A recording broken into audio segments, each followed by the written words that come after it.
কতটা যুক্তিযুক্ত, বা ইতিহাস কি স্কোরিং সাবজেক্ট, ইতিহাস কি স্কোর করা যায়। তো এই বিষয়টা নিয়ে আমি অবশ্যই কথা বলবো। তো দেখো, বেসিক্যালি যে বিষয়টা খুব ইম্পর্টেন্ট সেটা হচ্ছে in comparison to other subject, মানে আদার অপশনালের, ইতিহাসের একটা সবচেয়ে বড় বেনিফিট যেটা হচ্ছে, কারণ অপশনালের ইতিহাসের যে সিলেবাসটা রয়েছে, যে সিলেবাসটা তোমাদেরকে এখানে কভার করতে হচ্ছে অপশনালের, সেটাতে সবচেয়ে যেটা জরুরি হচ্ছে সেটা শুধু, তোমরা জানো যে দুটো অপশনালের পেপার রয়েছে এখানে, একটা হচ্ছে ইন্ডিয়ান হিস্ট্রি এবং আরেকটা হচ্ছে ওয়ার্ল্ড হিস্ট্রি। তো ইন্ডিয়ান হিস্ট্রির যে পার্টটা রয়েছে, তো সেখানে মোটামুটি তোমাদেরকে সেই সমস্ত বিষয়গুলো পড়তে হচ্ছে যেগুলো মেনলি ডাব্লিউবিসিএস এর ইতিহাস কম্পালসারিতে তোমাদের কভার করতে হচ্ছে। ঠিক আছে, মানে অর্থাৎ পুরো ইন্ডিয়ান হিস্ট্রির যে পার্টটা রয়েছে, অর্থাৎ প্রাচীন ভারত, মধ্যযুগের ভারত এবং আধুনিক যুগের ভারতবর্ষ। তো এই তিনটে পার্ট, এই যে তিনটে পোর্শন রয়েছে যেটা কম্পালসারি তোমাদের কভার করতে হচ্ছে, সেটাই তোমাদের কিন্তু অপশনালেও কিন্তু পড়তে হচ্ছে। তো এটা একটা বাড়তি বেনিফিট বলে আমি মনে করি, কারণ কম্পালসারি প্রিলিমসের যে বা মেন্সের যে কম্পালসারি ইতিহাসের যে পার্টটা তোমাদের রয়েছে, সেটা তোমাদেরকে কিন্তু অপশনালেও কিন্তু সেম জিনিসটাই তোমাকে অপশনালে কিন্তু পড়তে হচ্ছে ইতিহাসের ক্ষেত্রে। তো এটা একটা বাড়তি বেনিফিট। তো অপশনাল পড়লে অনেকটাই কম্পালসারি তোমার কিন্তু ওর মধ্যে কিন্তু কভার হয়ে যাবে। ঠিক আছে, যদিও অপশনাল পড়াটা সম্পূর্ণ আলাদা, কিন্তু থিমগুলো তো সেই একই, তাই না? আর দ্বিতীয় যে জায়গাটা রয়েছে সেটা হচ্ছে ওয়ার্ল্ড হিস্ট্রির পার্টটা। দেখো, ওয়ার্ল্ড হিস্ট্রির যে পার্টটা রয়েছে সেটা অবশ্যই তোমাদের কাছে, মানে যারা বেসিক্যালি ডাব্লিউবিসিএস এর অন্য স্ট্রিম থেকে এসে ইতিহাস অপশনাল নেয়, তাদের কাছে একটু অজানা থাকে। কারণ ওয়ার্ল্ড হিস্ট্রির যে সিলেবাসটা রয়েছে তোমাদের, সেটা 1789-এর ফ্রেঞ্চ রেভলিউশন থেকে শুরু হচ্ছে। তার আগে অবশ্যই জ্ঞানদীপ্ত স্বৈরতন্ত্র, যেটা বলা এনলাইটেন্ড ডেসপটিজম, ওখান থেকে শুরু হচ্ছে এবং আপ টু চলছে একেবারে কন্টেম্পোরারি ওয়ার্ল্ড পর্যন্ত। কন্টেম্পোরারি ওয়ার্ল্ড বলতে একেবারে ঠান্ডা যুদ্ধ হয়ে একদম downfall of the Soviet union যেটা রয়েছে। তো এই ওয়ার্ল্ড হিস্ট্রির যে সিলেবাসটা কিন্তু বেশ বড়। ঠিক আছে, এবং এই জায়গাটা কিন্তু আমার মনে হয় খুব ভালো করে প্রথম থেকে কিন্তু মানে কভার করা উচিত। তো আমি তোমাদের এই ক্র্যাক এক্সের এই প্ল্যাটফর্মে যখন আমাদের ব্যাচ শুরু হবে, তখন আমি যে দুটো করে দিন সেখানে কিন্তু সেখানে কিন্তু বেসিক্যালি আমি ওই ওয়ার্ল্ড হিস্ট্রি পার্টটা কিন্তু সপ্তাহে একটা করে দিন রাখবো। ঠিক আছে, এটা আমি সমস্ত অপশনাল ব্যাচেই আমার করে থাকি। তো এখানেও সেটা করব, কারণ যেহেতু ওই জায়গাটা তোমাদের কাছে যথেষ্ট অজানা। ঠিক আছে, তবে ওয়ার্ল্ড হিস্ট্রি পার্টটা নিয়ে ভয় পাওয়ার কোনো কারণ নেই। ওয়ার্ল্ড হিস্ট্রি পার্ট না, ইন্ডিয়ান হিস্ট্রি পার্টটা নিয়েও ভয় পাওয়ার কোনো কারণ নেই। যদি তোমরা লাস্ট 10 বছরে ডাব্লিউবিসিএস এর অপশনালের ইতিহাস অপশনালের পিওয়াই কিউ দেখো, তাহলে দেখতে পাবে যে মোটামুটি প্রতি বছরই ঘুরিয়ে ফিরিয়ে কিন্তু প্রশ্নগুলো কিন্তু আসে। ঠিক আছে, তাই ইতিহাস অপশনাল রাখার একটা সুবিধা হচ্ছে এটাই, যে মোটামুটি প্রশ্ন কমন পাওয়া যায়। প্রায় 90 থেকে 95% প্রশ্ন তুমি কিন্তু যদি অপশনালের পিওয়াই কিউ গুলো তোমরা ঘেটে দেখো, তো দেখবে সেখানে কিন্তু মোটামুটি 90 থেকে 95% যে প্রশ্ন, সেটা কিন্তু কমন আসে। ঠিক আছে, হয়তো একটু প্রশ্নগুলোর ভেতর যে ওয়ার্ডগুলোকে একটু চেঞ্জ করে দেয়, বাট থিম বা আনসারটা কিন্তু সেম থাকে। তো সেই রেসপেক্টিভ থেকে যদি দেখো, তাহলে কিন্তু হিস্ট্রির কোনো বিকল্প হতে পারে না। ঠিক আছে, এটা একটা ফ্যাক্ট। আর সবচেয়ে গুরুত্বপূর্ণ যে যে ফ্যাক্টরটা, সেটা হচ্ছে ছেলে মেয়েদের মধ্যে একটা বড় কোয়ারিজ থাকে যে স্যার ইতিহাস কি নাম্বার উঠবে। এবং গত দুদিন আগে আমার সঙ্গে স্টুডেন্টের কথা হচ্ছিল, সে বলছিল স্যার হিস্ট্রিতে ম্যাক্সিমাম স্যার অপশনে কত নাম্বার তোলা যেতে পারে। ঠিক আছে, তো বললাম যে অপশনালে ইতিহাসে ম্যাক্সিমাম কত নাম্বার তোলা যেতে পারে এটা তো আমার পক্ষে বলা সম্ভবপর নয়। তবে হ্যাঁ, তুমি যদি একটু ভালো করে পড়াশোনা করো বা তুমি যদি একটু ভালো করে চেষ্টা চরিত্র করো, তাহলে তুমি 250+ মার্কস আরামসে কিন্তু তুলতে পারবে। 250 মার্কস, এটা কিন্তু not a matter of jokes. 250টা নম্বর অপশনে তোলা মানে গ্রুপ এ বা বির চাকরি পাওয়ার যে দিকটা, সেই দিকটাকে অনেকটাই কিন্তু সুনিশ্চিত করা। কিন্তু প্রশ্ন হচ্ছে যে এই 250 মার্কস ক্যারি করাটা কতখানি পসিবল, অন্তত ইতিহাস এবং সাবজেক্টের ক্ষেত্রে। এই একটা ভুল ধারণা, একটা একটা কমন যে মানে একটা একটা কমন যে কনসেপ্ট ছেলে মেয়েদের মধ্যে ঘুরে বেড়ায়, যে ইতিহাস মানে প্রচুর নোটস লিখতে হবে, প্রচুর পড়তে হবে, প্রচুর জিনিসপত্র আমাকে মুখস্থ রাখতে হবে, এবং আহ, আমি যত বেশি পরিমাণ লিখবো, মানে পাতার পর পাতা যত লিখবো, আমি তত বেশি নম্বর পাবো। এরকম একটা কনসেপ্ট কিন্তু ছেলে মেয়েদের মধ্যে রয়েছে, এবং এই কনসেপ্টটা অবশ্য আমাদের স্কুল লাইফ থেকে তৈরি হয়ে আসে। তো এটার মধ্যে আমি কোনো দোষ দেখি না। But my dear students, usually বা এরকম কোনো কনসেপ্ট নেই ইতিহাসের ক্ষেত্রে। মানে ইতিহাসে তুমি যত বেশি পাতা লিখবে, তুমি যত বেশি পেজ অ্যাকুয়ার করবে, তুমি তত বেশি নম্বর পাবে, এরকম কোনো ধারণা বা এরকম কোনো ভিত্তি কিন্তু ইতিহাসের সাবজেক্ট হিসেবে কিন্তু নেই। এটা আমি প্রথমেই একদম ক্লিয়ার করে দিই। ইতিহাসে সবচেয়ে বেশি যেটা ইম্পর্টেন্ট সেটা হচ্ছে তোমার যে কন্টেন্টটা, মানে তুমি যে কন্টেন্টটা লিখছো, সেই কন্টেন্টের সবচেয়ে গুরুত্বপূর্ণ যে দিকটা হচ্ছে সেটা হচ্ছে তুমি প্রশ্নটাকে সঠিকভাবে অ্যাড্রেস করতে পেরেছো কিনা। অর্থাৎ টু দি পয়েন্ট আনসারটা ইজ ভেরি ইম্পর্টেন্ট। এটাই কিন্তু ছেলেমেয়েরা বেশিরভাগ ক্ষেত্রে কিন্তু তাদের লেখার ভেতর কিন্তু থাকে না। তো এই জিনিসটা তোমাদের কিন্তু আয়ত্ত করতে হবে, টু দি পয়েন্ট আনসার, মানে আমাকে যা চেয়েছে আহ, আহ, একদম আমি অবশ্যই তোমাদের কাছে প্রশ্ন নেব। এখানে শেখ নজরুল কি যেটা কমেন্ট করেছে, আমি প্রত্যেকে তোমাদের প্রশ্ন নেব, একটু বলে নিই আমি, তারপর তোমরা অবশ্যই প্রশ্ন করবে। তো যে বিষয়টা খুব ইম্পর্টেন্ট সেটা হচ্ছে, যেটা বলছিলাম সেটা হচ্ছে যে যে কথাটা বলছিলাম যে টু দি পয়েন্ট আনসার লেখাটা খুব জরুরি। টু দি পয়েন্ট আনসার মানে ধরো তোমার কাছে জানতে চাওয়া হয়েছে যে describe the important feature of the Harappan civilisation, Harappa সভ্যতার গুরুত্বপূর্ণ বৈশিষ্ট্যগুলো কি ছিল। তো হরপ্পা সভ্যতার গুরুত্বপূর্ণ বৈশিষ্ট্যগুলোর ভিতরে তুমি কি কি ইনক্লুড করবে? হরপ্পা সভ্যতার গুরুত্বপূর্ণ বৈশিষ্ট্যগুলোর ভিতরে তুমি টাউন প্ল্যানিং ইনক্লুড করবে, তুমি হরপ্পা সভ্যতার গুরুত্বপূর্ণ বৈশিষ্ট্যগুলোর ভিতর যে ড্রেনেজ সিস্টেম ছিল সেটা তুমি ওখানে ইনক্লুড করবে, তাদের যে ইনস্ক্রিপশন যেটা ছিল তুমি সেটা ইনক্লুড করবে, তাদের যে সিলস যেটা ছিল সেটা তুমি ইনক্লুড করবে, তাদের রিলিজিয়াস লাইফের ভেতর যে একটা স্পেশাল ফিচার ছিল অর্থাৎ তাদের যে সেটা তুমি ইনক্লুড করবে। কিন্তু তুমি সেখানে দিয়ে হরপ্পা সভ্যতার স্পেশাল, মানে তোমাকে যখন স্পেশাল ফিচারগুলো বলতে যে সেগুলো মেনশন করতে গিয়ে তুমি যদি হরপ্পা সভ্যতার আবিষ্কার নিয়ে গল্প করতে চাও, হরপ্পা সভ্যতা আবিষ্কার কবে হলো, হরপ্পা সভ্যতা কেন বিখ্যাত, এইগুলো লিখলে কিন্তু এক্সামিনের কাছে খুব একটা কিন্তু ভালো মার্কস পাওয়া যায় না। তাই জন্য প্রথম থেকে তোমাদের যেটা চেষ্টা করতে হবে টু দি পয়েন্ট আনসার লেখা, এবং আনসারটা হবে কিন্তু ভীষণ রকমের, আবার বলছি ভীষণ রকমের কিন্তু প্রিসাইজ। আনসারটা কিন্তু হবে ভীষণ রকমের precise. Precise in the sense আমি বলে দিচ্ছি 10, 20, 40, মোটামুটি যদি এই ডিভিশনটা, এই নাম্বার ডিভিশনটা যদি থাকে 10, 20, 40, বিশ্বাস করো 40 নম্বরের জন্য অ্যাজ পার দি কোয়েশ্চেন তোমার আনসার ম্যাক্স টু ম্যাক্স দু পাতাও হওয়া উচিত না, 1.5 পাতার ম্যাক্সিমাম 1.5 থেকে 2 পাতার ভেতর কিন্তু আটকে থাকবে। 20 নম্বরের জন্য ওই 1 পাতা থেকে 1.5 পাতা, আর 10 নম্বরের জন্য 1 পাতার ভেতর। এবার তোমরা বলবে স্যার এইভাবে আপনি এইভাবে যে আপনি মানে আনসারটাকে এইভাবে আপনি যে প্রিসাইজ করে দিচ্ছেন, এটা কেন করছেন? এটা এই কারণে করছি, কারণ তোমরা যখন উত্তর লিখবে, উত্তর লেখার ক্ষেত্রে যে বিষয়টা সবচেয়ে বেশি তোমরা গুরুত্ব দেবে সেটা হচ্ছে টু দি পয়েন্ট আনসার এবং পয়েন্ট করে করে লেখা, যেটা খুব গুরুত্বপূর্ণ। পয়েন্ট করে করে লেখা, প্রত্যেকটা আনসার তুমি যখন লিখবে প্রত্যেকটা কোয়েশ্চেনের, যেন এক্সামিনের কাছে এই বিষয়টা পরিষ্কারভাবে বোঝা যায়, যেন তিনি এটা বুঝতে পারেন যে তুমি যে আনসারটা লিখেছো বা তুমি যে আনসারটা সেটা কিন্তু তার একটা বেস রয়েছে।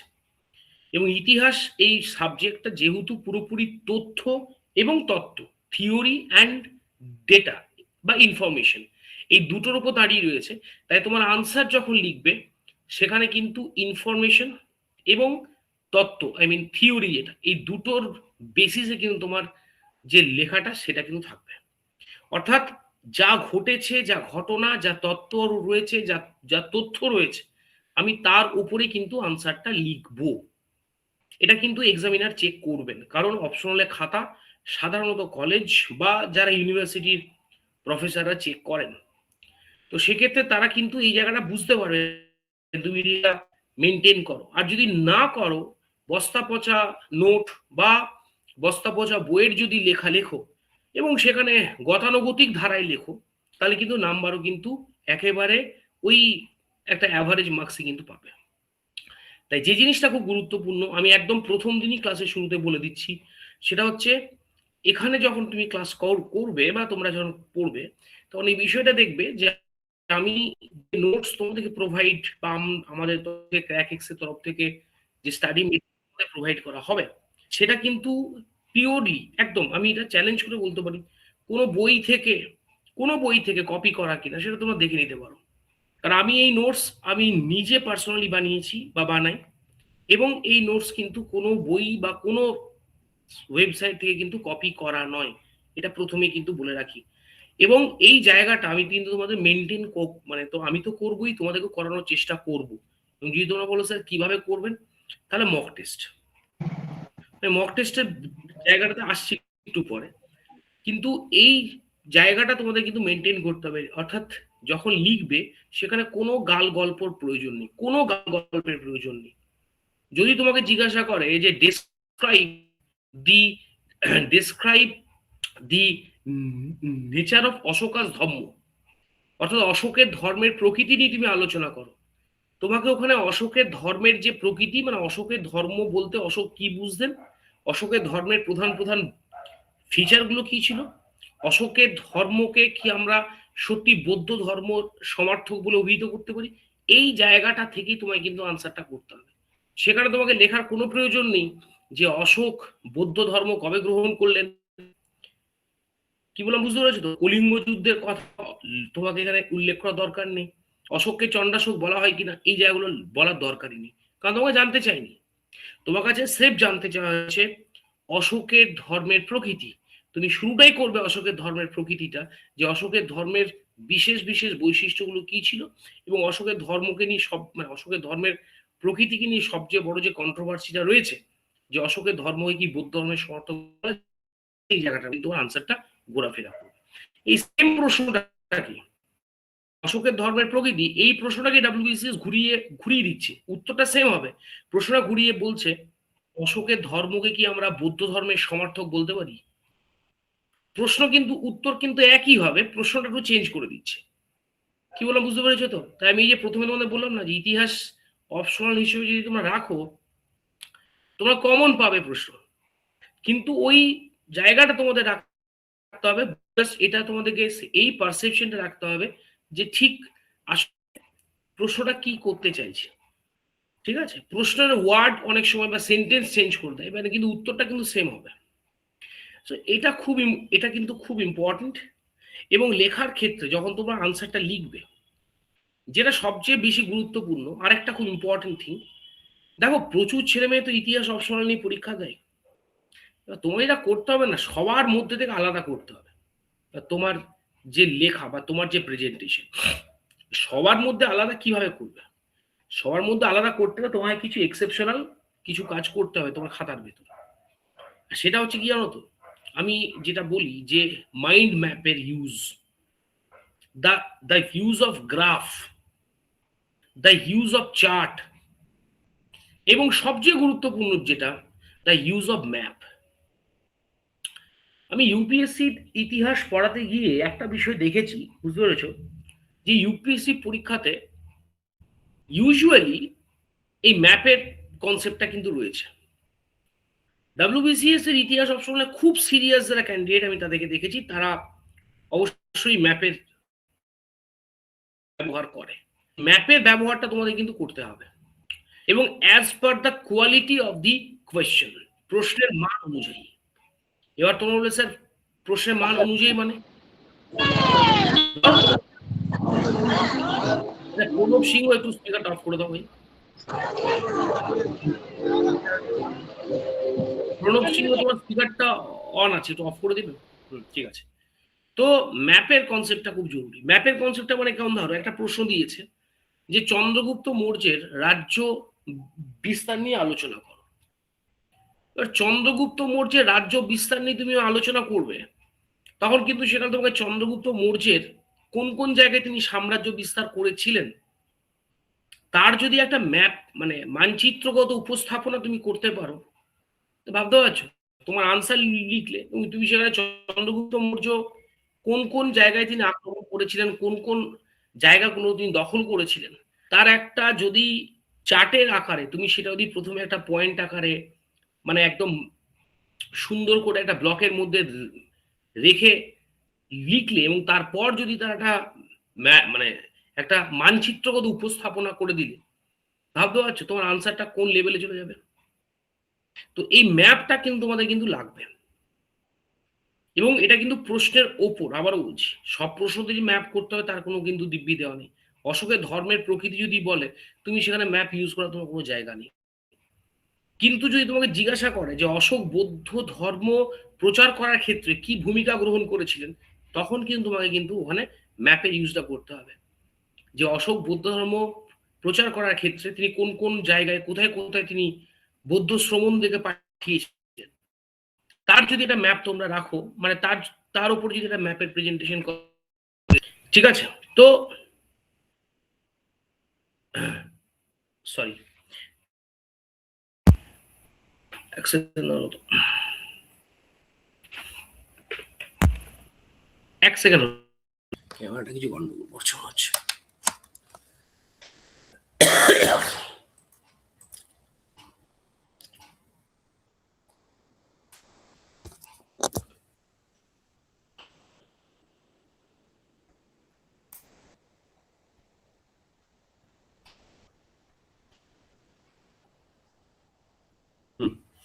ঠিক আছে। তো তোমার হচ্ছে এটা কিন্তু খুব গুরুত্বপূর্ণ, বুঝতে পেরেছো কি বললাম। তো এই ম্যাপিংটা খুব গুরুত্বপূর্ণ, এবং ম্যাপ বা চার্ট নির্ভর যদি উত্তর লেখা হয়, মানে গতানুগতিক ওই পাতার পর পাতার লেখার চাইতে আমি সবচেয়ে সাজেস্ট করবো প্রথম দিন থেকে যখন উত্তর আমাদের টু দি পয়েন্ট হবে, সেই উত্তরের প্রত্যেকটা উত্তর যেন সাজানো গোছানো হয়, এবং যেটা সবচেয়ে গুরুত্বপূর্ণ সেটা হচ্ছে উত্তরের ভেতর যেন মানচিত্রগত উপস্থাপনা থাকে, এবং তার সঙ্গে চার্ট বা টেবিলের ব্যবহারটা থাকে। এটা আমি তোমাদেরকে অবশ্যই ক্লাস চলাকালীন ব্যাপারটা আমি তোমাদেরকে এটা বলবো বা কিভাবে করতে হবে। তৃতীয় যে ফ্যাক্টরটা থাকে, একটা বড় প্রশ্ন থাকে যে স্যার উত্তরটা কি বাংলায় লিখবো নাকি ইংরেজিতে লিখবো। তো আমি তাদের জন্য প্রথমে বলে রাখি, তুমি যে ভাষায় স্বচ্ছন্দ তুমি সেই ভাষায় লিখবে। আর এবার অনেকে বলে স্যার ইংরেজি লিখলে নাকি বেশি মার্কস পাওয়া যায়, এটা সম্পূর্ণ ভুল ধারণা। এটা সম্পূর্ণ ভুল ধারণা। আশা করি তোমরা সেটা জানো যে ইভেন আমাদের ভারতবর্ষের সর্বোচ্চ যে পরীক্ষাটা রয়েছে ইউপিএসসি, সেটা তো লোকজন বাংলায় লিখে আইএএস আইপিএস হয়ে যায়, ঠিক আছে। ডাব্লিউবিসিএস এ তুমি বাংলায় যদি মনে করো যে ভাষায় স্বচ্ছন্দ তুমি সেই ভাষাতেই পরীক্ষা দেবে, আইদার সেটা বাংলা হতে পারে অথবা ইংরেজি হতে পারে অপশনালের ক্ষেত্রে। এরকম কোনো বাধ্যবাধকতা নেই যে ইংরেজিতে লিখলে নম্বর বেশি পাওয়া যায়, বাংলায় লিখলে কম পাওয়া যায়। তাই এই কনসেপ্টটা প্রথমে ক্লিয়ার করে দিই। আর রইল পড়ে যেটা মক টেস্ট। আমার ক্র্যাকের সাথে কথা হচ্ছিল এই গত দুদিন আগেই, ওরা বললো স্যার মক টেস্ট, বললাম হ্যাঁ মক টেস্ট তো রাখবোই, এবং আমাদের এই ব্যাচ যেটা আমি শুরু করবো তোমাদের সঙ্গে, সেখানে কিন্তু মক টেস্ট প্রথম সপ্তাহ থেকে থাকবে কিন্তু, এই বিষয়টা আমি ক্লিয়ার করে দিতে চাই। আর আমরা কয়েকটা, দেখো আমি অপশনাল পড়ানোর ক্ষেত্রে কয়েকটা নিয়ম খুব মেনটেন করি, সেটা ক্র্যাকের সঙ্গে সহমত হয়েছে। বিষয়টা হচ্ছে এটাই যে আমরা যেটা করব সেটা হচ্ছে প্রথম দিন থেকে, মানে প্রথম দিন না, প্রথম সপ্তাহ করাবো, সেকেন্ড উইক থেকে আমাদের র্যান্ডম ক্লাস যেমন চলতে থাকবে অ্যাজ ইউজুয়াল তোমাদের কিন্তু মক টেস্ট আমি নেব। মক টেস্ট অর্থ হচ্ছে এখানে এটাই, যে যে টপিকগুলো আমাদের পড়ানো হয়ে যাবে সেই টপিকগুলো আমি তোমাদের পরীক্ষা দেব। তোমরা বাড়িতে বসে টাইম ধরে স্টপ ওয়াচ ধরে, আবারও বলছি স্টপ ওয়াচ ধরে তোমরা আনসার কিন্তু লিখবে। ফার্স্ট অফ অল তোমরা বলে কেন স্টপ ওয়াচ ধরে, বলে দিচ্ছি, তারও উত্তর বলে দিচ্ছি। স্টপ ওয়াচ ধরে তোমরা আনসার লেখার পর সেই আনসারটা লিখতে তোমার কতক্ষণ সময় লেগেছে সেটা অবশ্যই আনসারের উপর তুমি কিন্তু লিখে দেবে, যে আমার ক্লাস এই আনসারটা লিখতে 40 মিনিটের মতো সময় লেগেছে বা 35 মিনিটস টাইম লেগেছে। সেটা করে আমাদের ক্র্যাক এক্সের যে ওয়েবসাইট তুমি সেখানে আপলোড করে দেবে। আমি প্রত্যেকের খাতা, প্রত্যেকে যারা যারা খাতা আপলোড করবে প্রত্যেকের খাতা আমি চেক করব, আমি পার্সোনালি চেক করব, এবং চেক করবার পর প্রত্যেকের খাতার যে মূল্যায়ন, যে কার কোথায় ভুল হয়েছে, বা আউট অফ 20 বা আউট অফ 40 তুমি মার্কস, তুমি পরীক্ষাটা মানে তুমি তুমি এই তুমি এই প্রশ্নটাতে কত পেতে পারো, সেটা কিন্তু আমি ঠিক করবো, মানে আমি বলে দেবো। এটা কিন্তু প্রথম সপ্তাহের প্রথম মানে একদম দ্বিতীয় সপ্তাহ থেকে কিন্তু শুরু হবে। পরীক্ষা দেওয়া প্রত্যেকের জন্য বাধ্যতামূলক, মানে এটা যেন না হয় যে স্যার আজকে আমার শরীর অসুস্থ তাই আমি পরীক্ষা দিতে পারলাম না। এটা কিন্তু আমি 2 সপ্তাহর বেশি কিন্তু টলারেট করব না।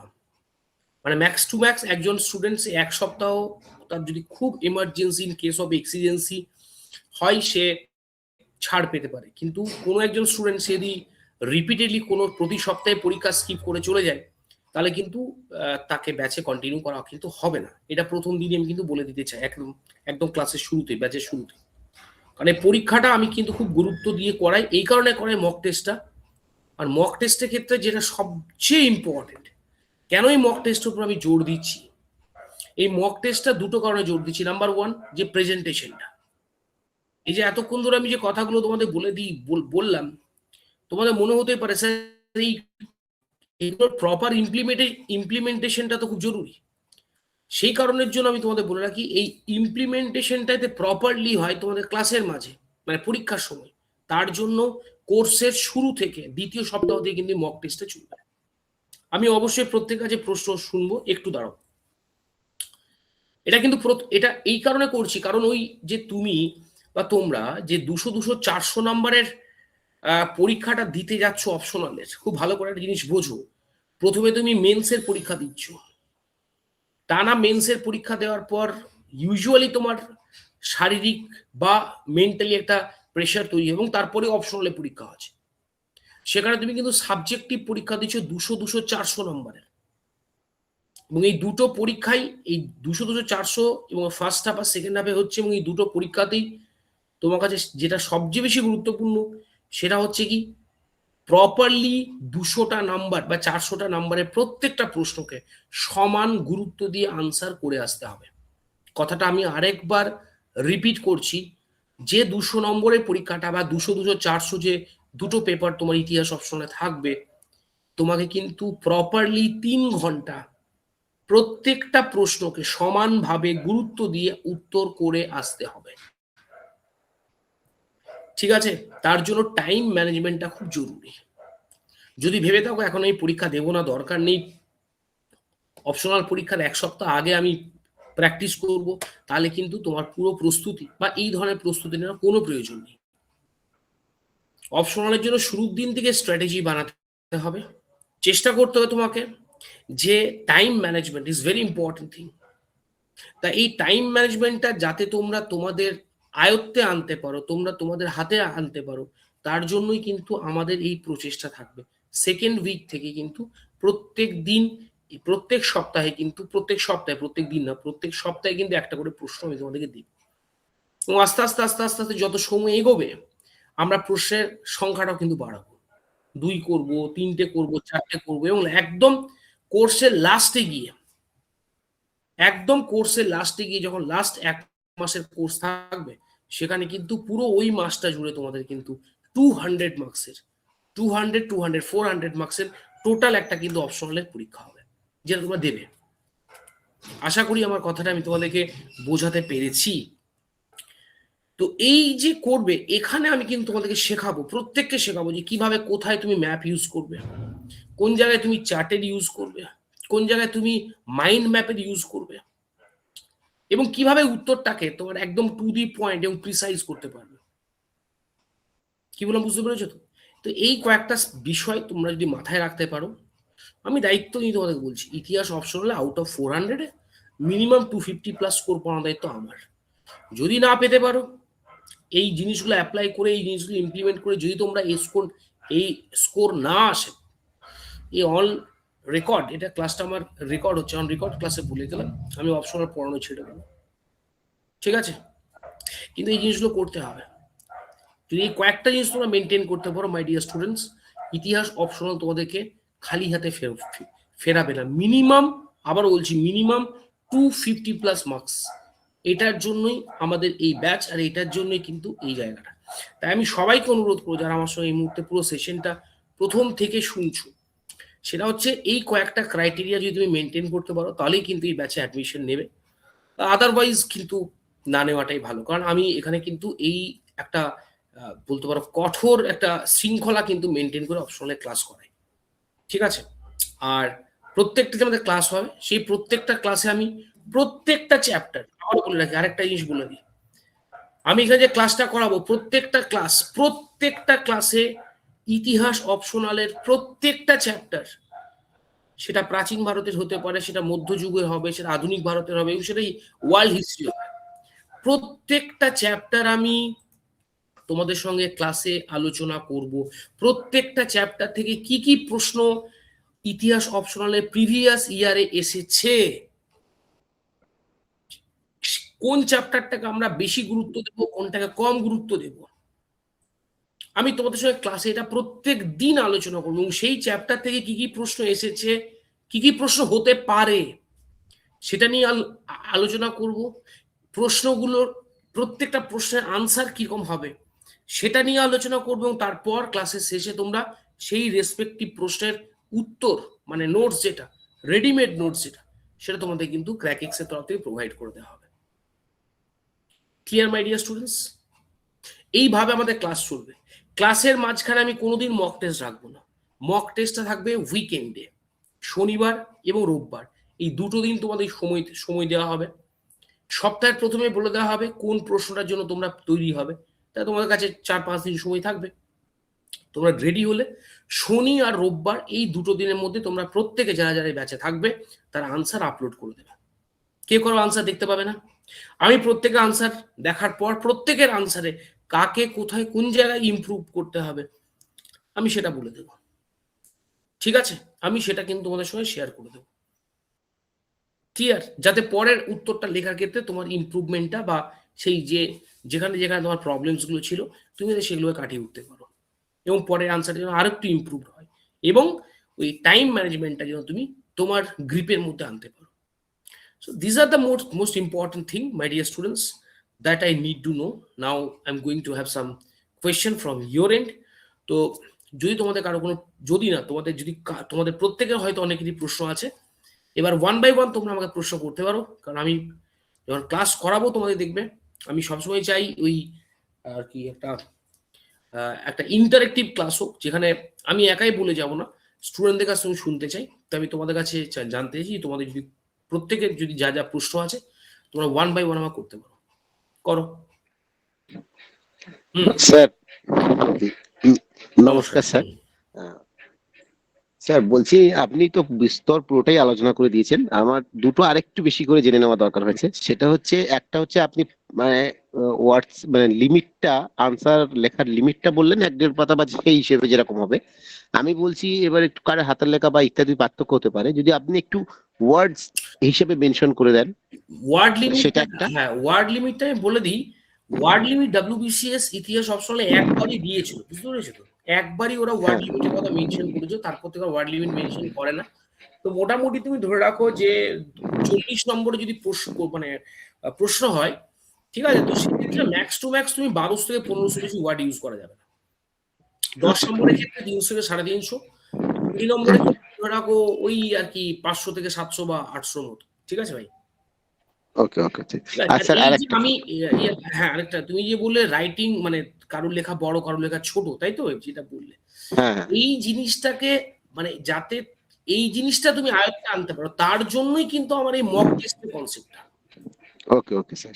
ঠিক, এই যে লেখাটা তোমাদের লেখাবো, এই যে সপ্তাহের দ্বিতীয় সপ্তাহ থেকে তুমি যখন লেখাটা প্র্যাকটিস করা শুরু করবে না, দেখবে প্রথমে আমার কথা প্রত্যেকে যারা রয়েছে প্রত্যেকে মিলিয়ে নিও।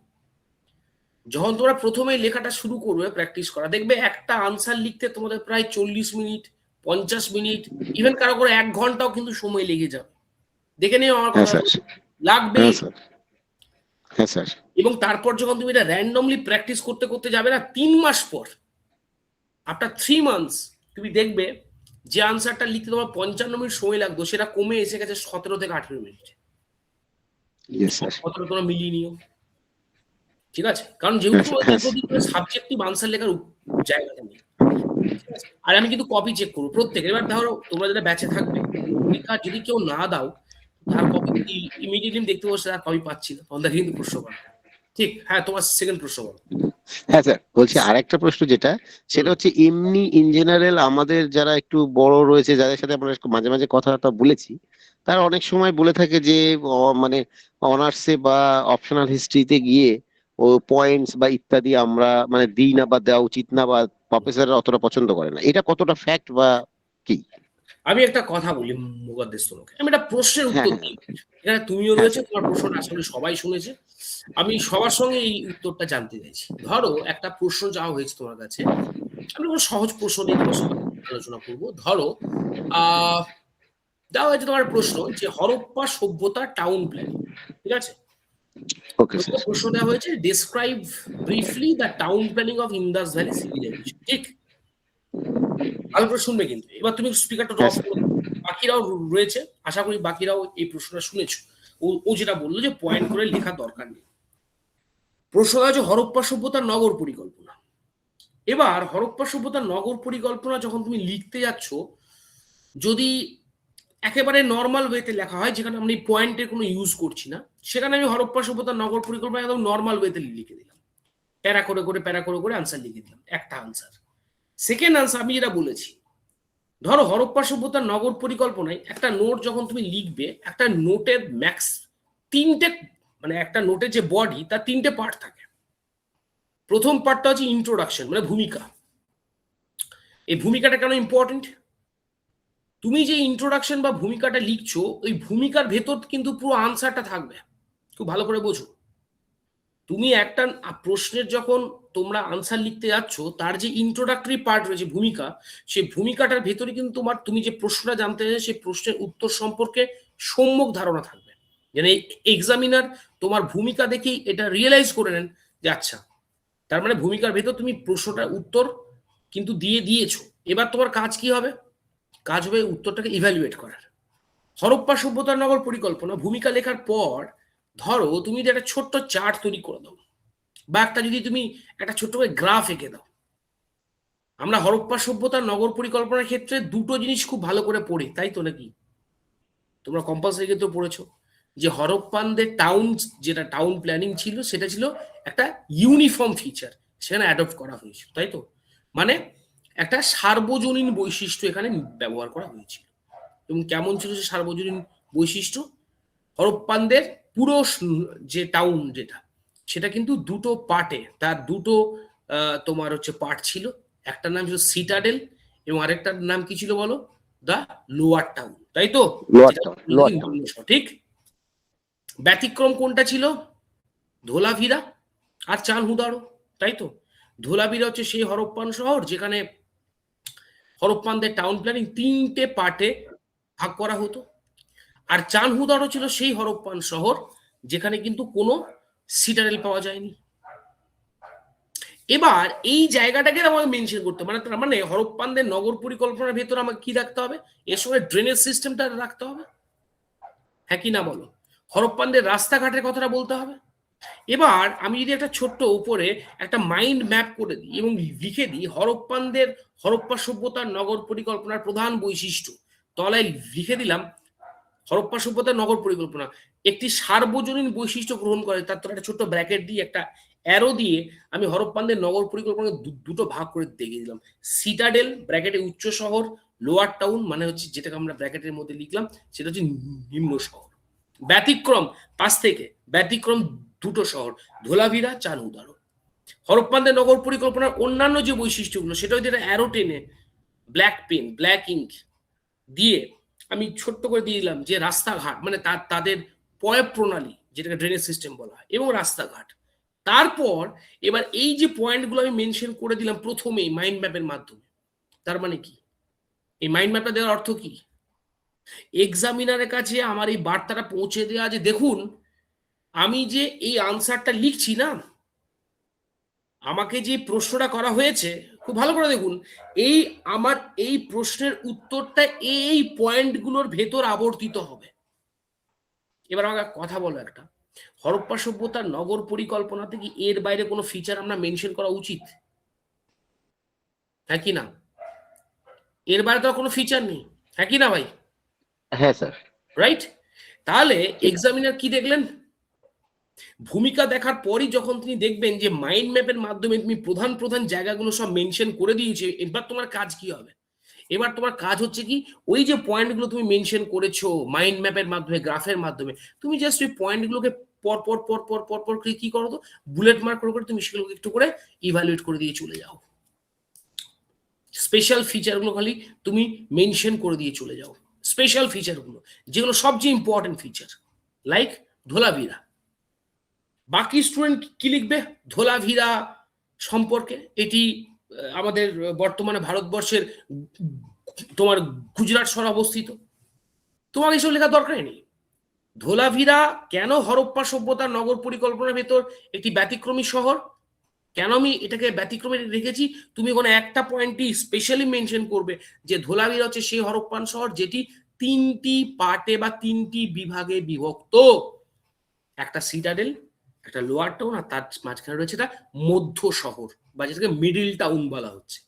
মর্টিমার হুইলার কি বলছেন? এই মিডিল টাউনটা একটা বাফার জোন বা একটা দুর্গ শহর হিসেবে কাজ করত। ভাই আমাকে তো ধোলাভিরার বাকি ফিচার জানতে চাওয়া হয়নি। আমি হরপ্পা সভ্যতার নগর পরিকল্পনা এই প্রশ্নের ক্ষেত্রে ধোলাভিরার যে অংশটুকু প্রাসঙ্গিক আমি সেই অংশটুকু এখানে মেনশন করব।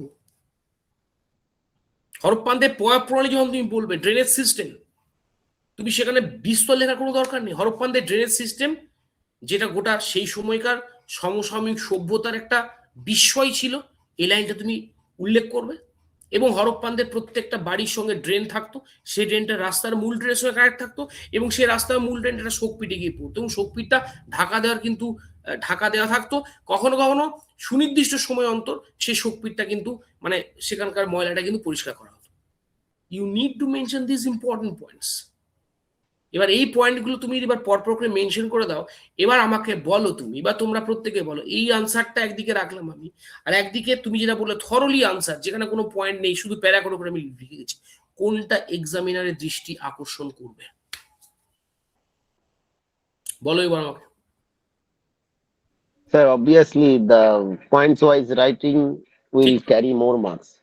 তুমি যদি এক্সামিনার হও, তোমার কাছে দুটো লেখা আসো, তুমি কোন লেখাটাকে পড়বে? সব দ্বিতীয়টা পড়তে বেশি ভালোবাসবো, ভালো আমার লাগবে, কাছে সব ক্লিয়ার হবে। হ্যাঁ স্যার। থাকবে তো? এইটার জন্যই বলি হ্যাঁ স্যার। এখানে thank you, point thank you. মানে এমন না ভাই। এবং হ্যাঁ আরেকটা জিনিস বলি, এখানে কিন্তু ব্ল্যাক পেনের তোমাকে ইউজ করতে হবে, প্রথমেই বলে দিচ্ছি, ব্ল্যাক ইঙ্ক আর ব্লু ইঙ্ক, ঠিক? এটা কিন্তু প্রথমে মাথায় ঢুকিয়ে দাও। এই যে তুমি স্পেশাল পয়েন্ট যেগুলো মেনশন করবে, তুমি যে স্পেশাল পয়েন্ট যেগুলো মেনশন করবে না, সেগুলো কালো পেন দিয়ে তোমাকে লিখতে হবে। কেন? কারণ তুমি যে স্পেশাল পয়েন্ট আমি ইউজ করছি সেটা আমাকে এক্সামে দেখাতে হবে নাকি যে দেখুন বাকি 5 জনের চাইতে আমার লেখাটা আলাদা বসাই। আমি ওই পাতি বাজার চলতি বইয়ের নোটস লিখছি না। তুমি যখন অশোকের ধর্ম নিয়ে রমিলা থাফার একটা অবজারভেশন ওখানে দেবে, তোমার দায়িত্ব হচ্ছে কালো পেন দিয়ে সেটা মেনশন করে দেয়। আরে পড়ুন না মশাই, বাকিদের চেয়ে তো আমার লেখা তো আলাদা। আপনি পড়লে বুঝতে পারবেন যে আমি ভুলভাল কিন্তু কিন্তু তথ্য দিই। তাই চেষ্টা না, প্রথম দিন থেকে যখন পরীক্ষা দেবে তোমরা ব্ল্যাক ইঙ্কের ব্যবহার তোমাদের করতে হবে, blue ink and black ink. Black ইঙ্কটা safe or safe to highlight your special points that you are going to mention in your copy. বলো এবার পরের প্রশ্ন দিকে কারো থাকে তো বলো আরামসে, নো ইস্যু। স্যার স্যার আমি স্যার রাহুল বলছিলাম স্যার। হ্যাঁ রাহুল, আমি স্যার জিজ্ঞাসা করছি স্যার, বই হিসাবে কোনটা নেব? আমার কাছে ওই যে ছায়া প্রকাশনের জীবন মুখোপাধ্যায়ের বিভাস ঘোষালের বইটা আছে, ওটা কম্পালসারি, একটা কম্পালসারি পেপারের জন্যই মূলত পড়া। তো ওটা পড়লে কি স্যার অপশনালের কাজে লাগবে? আর তুমি কম্পালসারি জন্য পড়তেই পারো, ঠিক আছে, বাট অপশনালের জন্য ওই বইগুলো আমার মনে হয় না সাফিসিয়েন্ট, ঠিক আছে। তো অপশনালের জন্য ধরো তুমি এটা খুব ভালো টেক্সট বই আকারে বলতে পারি, বাংলায় যদি তুমি পড়ো তো বাংলায় ধরো ভালো টেক্সট বই বলতে রণবীর চক্রবর্তী একটা খুব ভালো বই রয়েছে, ভদ্রলোক জওহরলাল নেহরু তোমার ইউনিভার্সিটি অধ্যাপক, খুব ভালো একটা গ্র্যাজুয়েশনের বই রয়েছে যেটা খুব সহজ ভাষায় লেখা রাহুল, ঠিক আছে, তুমি সেটা পড়তে পারো প্রাচীন ভারতের জন্য। তুমি মধ্যযুগের ভারতীয় ইতিহাসের জন্য বাংলায় যদি বলো, খুব সহজ ভাষায় খুব সুন্দর করে দেওয়া আছে, সেটা হচ্ছে তেসলিম চৌধুরীর লেখা একটা বই রয়েছে। আর আধুনিক ভারতের জন্য তুমি যদি বলো তাহলে সেক্ষেত্রেও তোমার কাছে আরেকটা খুব ভালো বই রয়েছে, যেটা আমার মনে হয় প্রভাতাংশু মাইতির দরকার নেই, জীবন মুখোপাধ্যায়ের আধুনিক ভারত ইতিহাস তুমি পড়তে পারো, ঠিক আছে, টেক্সট বই আকারে। স্যার বাংলা ভাষাটাই দেবো আর কি, সেই কারণে। না না হ্যাঁ আমি বাংলা বই তো বলে গেলাম এগুলো। আর ইউরোপের ইতিহাসের জন্য ইউরোপীয় ইতিহাসে দুটো বই হয়, একটা সিদ্ধার্থ গুহ রায়ের বই রয়েছে, ভীষণ ভালো বই, খুব সহজ ভাষায় তুমি তথ্যগুলো এবং তুমি বিষয়গুলো খুব সহজভাবে বুঝতে পারবে, ঠিক আছে। তো এই কয়েকটা বই যদি তুমি বাংলায় রাখতে পারো কোনো অসুবিধা নেই। তবে আমি যে নোটস তোমাদেরকে দেবো এবং তোমাদেরকে যা যা বইয়ের দরকার পড়বে, এই যে বইগুলো পড়লাম এর বাইরে অসংখ্য বই রয়েছে, উপেন্দ্র সিং এর বই রয়েছে, রমিলা থাপারের বই রয়েছে, শেখর বন্দ্যোপাধ্যায়ের বই রয়েছে। তো মানে এবং তোমার ইউরোপের হিস্ট্রির উপর থমসনের বই রয়েছে, যেই জনসনের বই রয়েছে। সো হোয়াট এভার তোমরা যখন আনসার লিখবে, ধরো আমি যে নোটসটা দিলাম, এটা আমি বলে দিই সবাইকে, আমি যে নোটসটা দেবো, তোমাদের যদি মনে হয় সেই নোটসটার উপর তোমরা একটু কাঁচি ছুরি চালাতে চাও, তোমাদের মতো করে তোমরা যদি নোটসটাকে একটু মানে মডিফিকেশন করতে চাও, তো তোমাদের জন্য আমার দরজা সবসময় খোলা। তোমরা আমাকে বলবে যে কোন বইটার তোমাদের স্টাডি মেটেরিয়াল লাগবে বা কোন বইটার কপি তোমাদের লাগবে। I will definitely provide this book. বা আমাকে তোমরা বলবে যে স্যার এই যে নোটস আপনি দিয়েছেন এটার উপর আমি কিছু এক্সট্রা অ্যাড করতে চাই, কোনটা ভালো স্ট্যান্ডার্ড বই। ভালো স্ট্যান্ডার্ড মানে ভাবো একজন বিশ্ববিদ্যালয়ের অধ্যাপক যখন খাতা দেখবেন, তিনি জীবন মুখোপাধ্যায় বা ছায়া প্রকাশনী বইকে পাত্তাই দেবেন না। জাস্ট ভালো করে শোনো, পাত্তাই দেবেন না তিনি। কিন্তু তুমি যদি সেখানে উপেন্দ্র সিং এর বই, তুমি যদি সেখানে শেখর বন্দ্যোপাধ্যায়ের সব মানে বইয়ের কোটেশন বা বইয়ের তথ্য ব্যবহার করো, তো রাহুল সেটা ডেফিনেটলি তোমাকে একটা বাড়তি মাইলেজ দেবে আনসার লেখার ক্ষেত্রে। হ্যাঁ কি না? হ্যাঁ কি না বলো? তাই তো? হ্যাঁ স্যার। স্যার আমার একটা প্রশ্ন ছিল। হ্যাঁ যাচ্ছি যাচ্ছি যাচ্ছি আচ্ছা স্যার, বলছি স্যার ফিসটা কত হবে স্যার, এটা যদি বলে দেন। ওটা তো ক্র্যাক এক্স বলে দেবে, ঠিক আছে? ওটা ক্র্যাক এক্স এর তরফ থেকে, তোমরা ক্র্যাক এক্স এ আছো, ওরা কোর্স। স্যার আমি অমিত কথা বলছিলাম স্যার, একটা ছোট্ট কোয়ারি ছিল। হ্যাঁ শিওর শিওর। আচ্ছা আমি আগে করে, হ্যাঁ হ্যাঁ বলো বলো অমিত বলো। হ্যাঁ হ্যাঁ স্যার, বলছি ওয়ার্ল্ড হিস্ট্রি পার্টটা কতটা আছে ম্যাক্সিমাম, মানে কতটা অবধি কভার করতে হবে? ওয়ার্ল্ড হিস্ট্রি পার্টটা অমিত যেটা রয়েছে সেটা হচ্ছে তোমার ওই জ্ঞানদীপ্তি স্বৈরতন্ত্র যেটা রয়েছে না, ঠিক আছে? হ্যাঁ মানে 1789 ফরাসি বিপ্লব তুমি ধরো না, 1789 ফরাসি বিপ্লব আমি তোমাকে বলে দিচ্ছি। তারপরে হচ্ছে the rise of French ruler, the Napoleon Bonaparte. তারপরে আচ্ছা হচ্ছে ভিয়েনা কনফারেন্স। আচ্ছা আচ্ছা তারপরে হচ্ছে তোমার unification of Italy and Germany, মানে ইতালি আর জার্মানি ঐক্য, যেটা হচ্ছে অটোবন বিসমার্ক, ক্যাভুর। হ্যাঁ এটা পড়তে হচ্ছে তোমাকে, ঠিক আছে? তারপরে হচ্ছে তোমার আমি বলে দিচ্ছি, তারপরে হচ্ছে ইন্ডাস্ট্রিয়াল রেভলিউশন, শিল্প বিপ্লব। তারপরে চলে আসো তুমি ফার্স্ট ওয়ার্ল্ড ওয়ার। তারপরে হচ্ছে আমাদের বলসেভিক রেভলিউশন ইন রাশিয়া। তারপরে second world war, second world war. তারপরে সেকেন্ড ওয়ার্ল্ড ওয়ারের পর হচ্ছে কোল্ড ওয়ার, যেটা হলো ঠান্ডা যুদ্ধ, এবং সেটা আপ টু একেবারে downfall of the Soviet union, যখন সোভিয়েত ইউনিয়ন ভেঙে গেল, বুঝতে পেরেছো তো? গ্লাসনস্ট পেরেস্ট্রোইকা হ্যাঁ হ্যাঁ 1990 সালে, ব্যাস ওখানে গিয়ে তোমাদের ইউরোপিয়ান হিস্ট্রি কমপ্লিট। মানে স্যার, মানে অ্যাকচুয়ালি সোভিয়েত ইউনিয়ন যেখান থেকে ডমিনেট করছে সেই জায়গা থেকে সেখানে এন্ড হচ্ছে আর কি, তাই তো স্যার? হ্যাঁ সোভিয়েত ইউনিয়ন যেখানে গিয়ে ভেঙে যাচ্ছে, ভেঙে গিয়ে হ্যাঁ আজকের যে রাশিয়া দেখতে পাচ্ছ, সেই রাশিয়া হ্যাঁ তৈরি হয়ে গেল ওই পর্যন্ত। আচ্ছা আচ্ছা, মানে মানে মানে এটা হচ্ছে ম্যাক্সিমাম লাইন আর কি। Maximum line. তবে ওয়ার্ল্ড হিস্ট্রিতে আমি এটা বলে রাখি, প্রথম দিন বলা উচিত না, তাও বলেই দিচ্ছি। ওয়ার্ল্ড হিস্ট্রির যে পার্টটা তোমরা পড়লে বুঝতে পারবে ভীষণ সহজ, মানে জাস্ট মানে গল্পের মতো করে ঘটনাগুলো ঘটেছে, ঠিক আছে? এবং ওয়ার্ল্ড হিস্ট্রি পার্টে মোটামুটি ডাব্লিউবিসিএস মানে ডাব্লিউবিপিএসসি ওয়ার্ল্ড হিস্ট্রি নিয়ে খুব একটা ঘাটাঘাটি করে না, মানে খুব একটা পরীক্ষা নিরীক্ষা করে না, কারণ ওরাও জানে এটা যেহেতু একটা বাইরের সাবজেক্ট, মানে ছেলে মেয়েদের সঙ্গে খুব একটা পরিচয় নেই। তাই ওয়ার্ল্ড হিস্ট্রি নিয়ে তুমি যদি আমার কথা বিশ্বাস করার দরকার নেই, তুমি যদি যাও মানে কি বলবো, যদি ওদের প্রিভিয়াস ইয়ার যদি প্রশ্নগুলো দেখো, দেন ইউ উইল রিয়েলাইজ যে ওরা ওয়ার্ল্ড হিস্ট্রি মোটামুটি ওই কমন প্রশ্নই দেয়। তো ওয়ার্ল্ড হিস্ট্রি ক্যালকুলেটিভ কয়েকটা প্রশ্ন যদি তুমি করে যাও, কয়েকটা চ্যাপ্টার খুব ভালো করে জোর দিয়ে যাও, তুমি ওখান থেকে প্রশ্ন কমন পেয়ে যাবে, ঠিক আছে? আর মোটামুটি ওই আপনার শেখর ব্যানার্জির যে পলাশি পার্টিশন আছে ওই বইটা পড়ছি মোটামুটি, মানে বেসিক লেভেলের।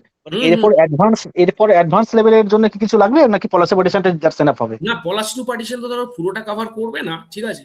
পলাশি টু পার্টিশন পাশাপাশি ধরো যেমন রামচন্দ্র গুহর একটা দারুণ বই আছে, ইন্ডিয়া আফটার গান্ধী, অসাধারণ বই।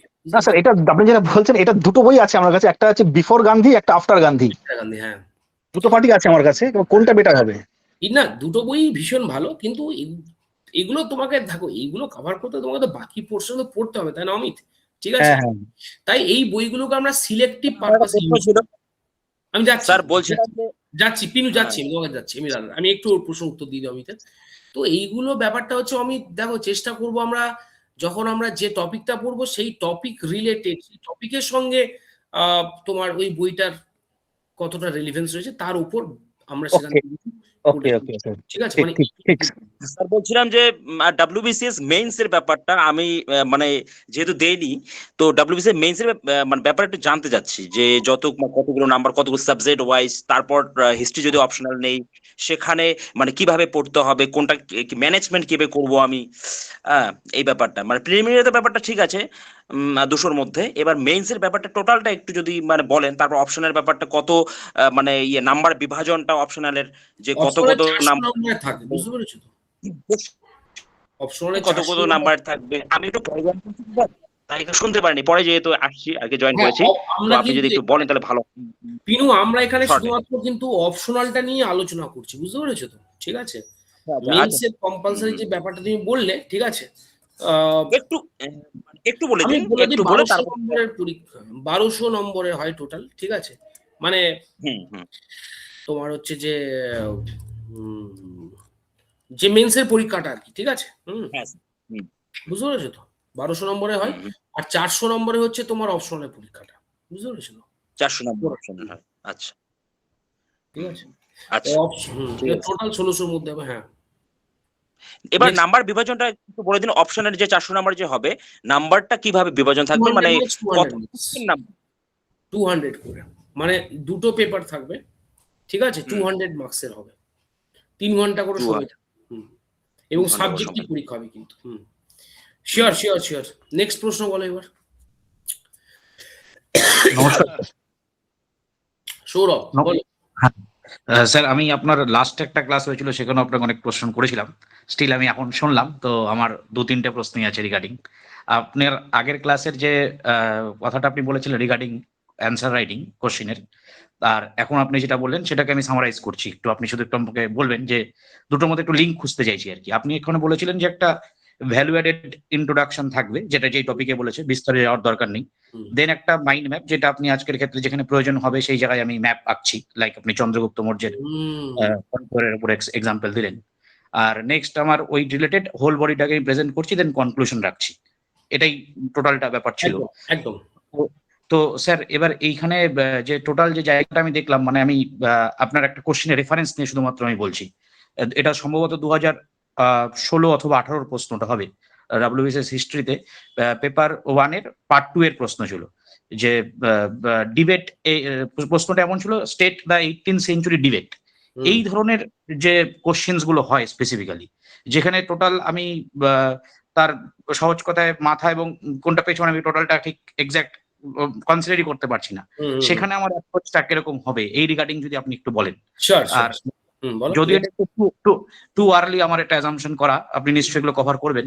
আর আপনি প্রিভিয়াস সেশনে যেটা আপনি বলেছিলেন যে আপনি একটা বাঞ্চ অফ কোশ্চিন আপনি দেবেন, সেটা হুম, অ্যাপ্রক্স 130 to 150 হুম, কোশ্চেন্স হবে, হুম, হুম, হুম, হুম, সেটা যদি আপনি একটু এলাবোরেটলি বলেন, যে সাপোজ আপনি ওয়ার্ল্ড হিস্ট্রির ক্ষেত্রে বলেন, আমি ওয়ার্ল্ড হিস্ট্রির কোশ্চেন এবার দেখেই বলছি স্যার, হুম, আপনার কথা একদম ঠিক, যে টোটালটা রিপিটেড থিম অ্যাকচুয়ালি, হুম, এবং মোস্ট অফ দ্য সেন্সে যে অনেকগুলো কোশ্চেন অ্যাজ ইট ইজ এসছে, তো সেই ক্ষেত্রে আমার ওয়ার্ল্ড হিস্ট্রির রেসপেক্টেই কতগুলো কোশ্চেন আমাকে অ্যাজ ইট ইজ পড়তে হচ্ছে, এটা যদি একটু বলেন।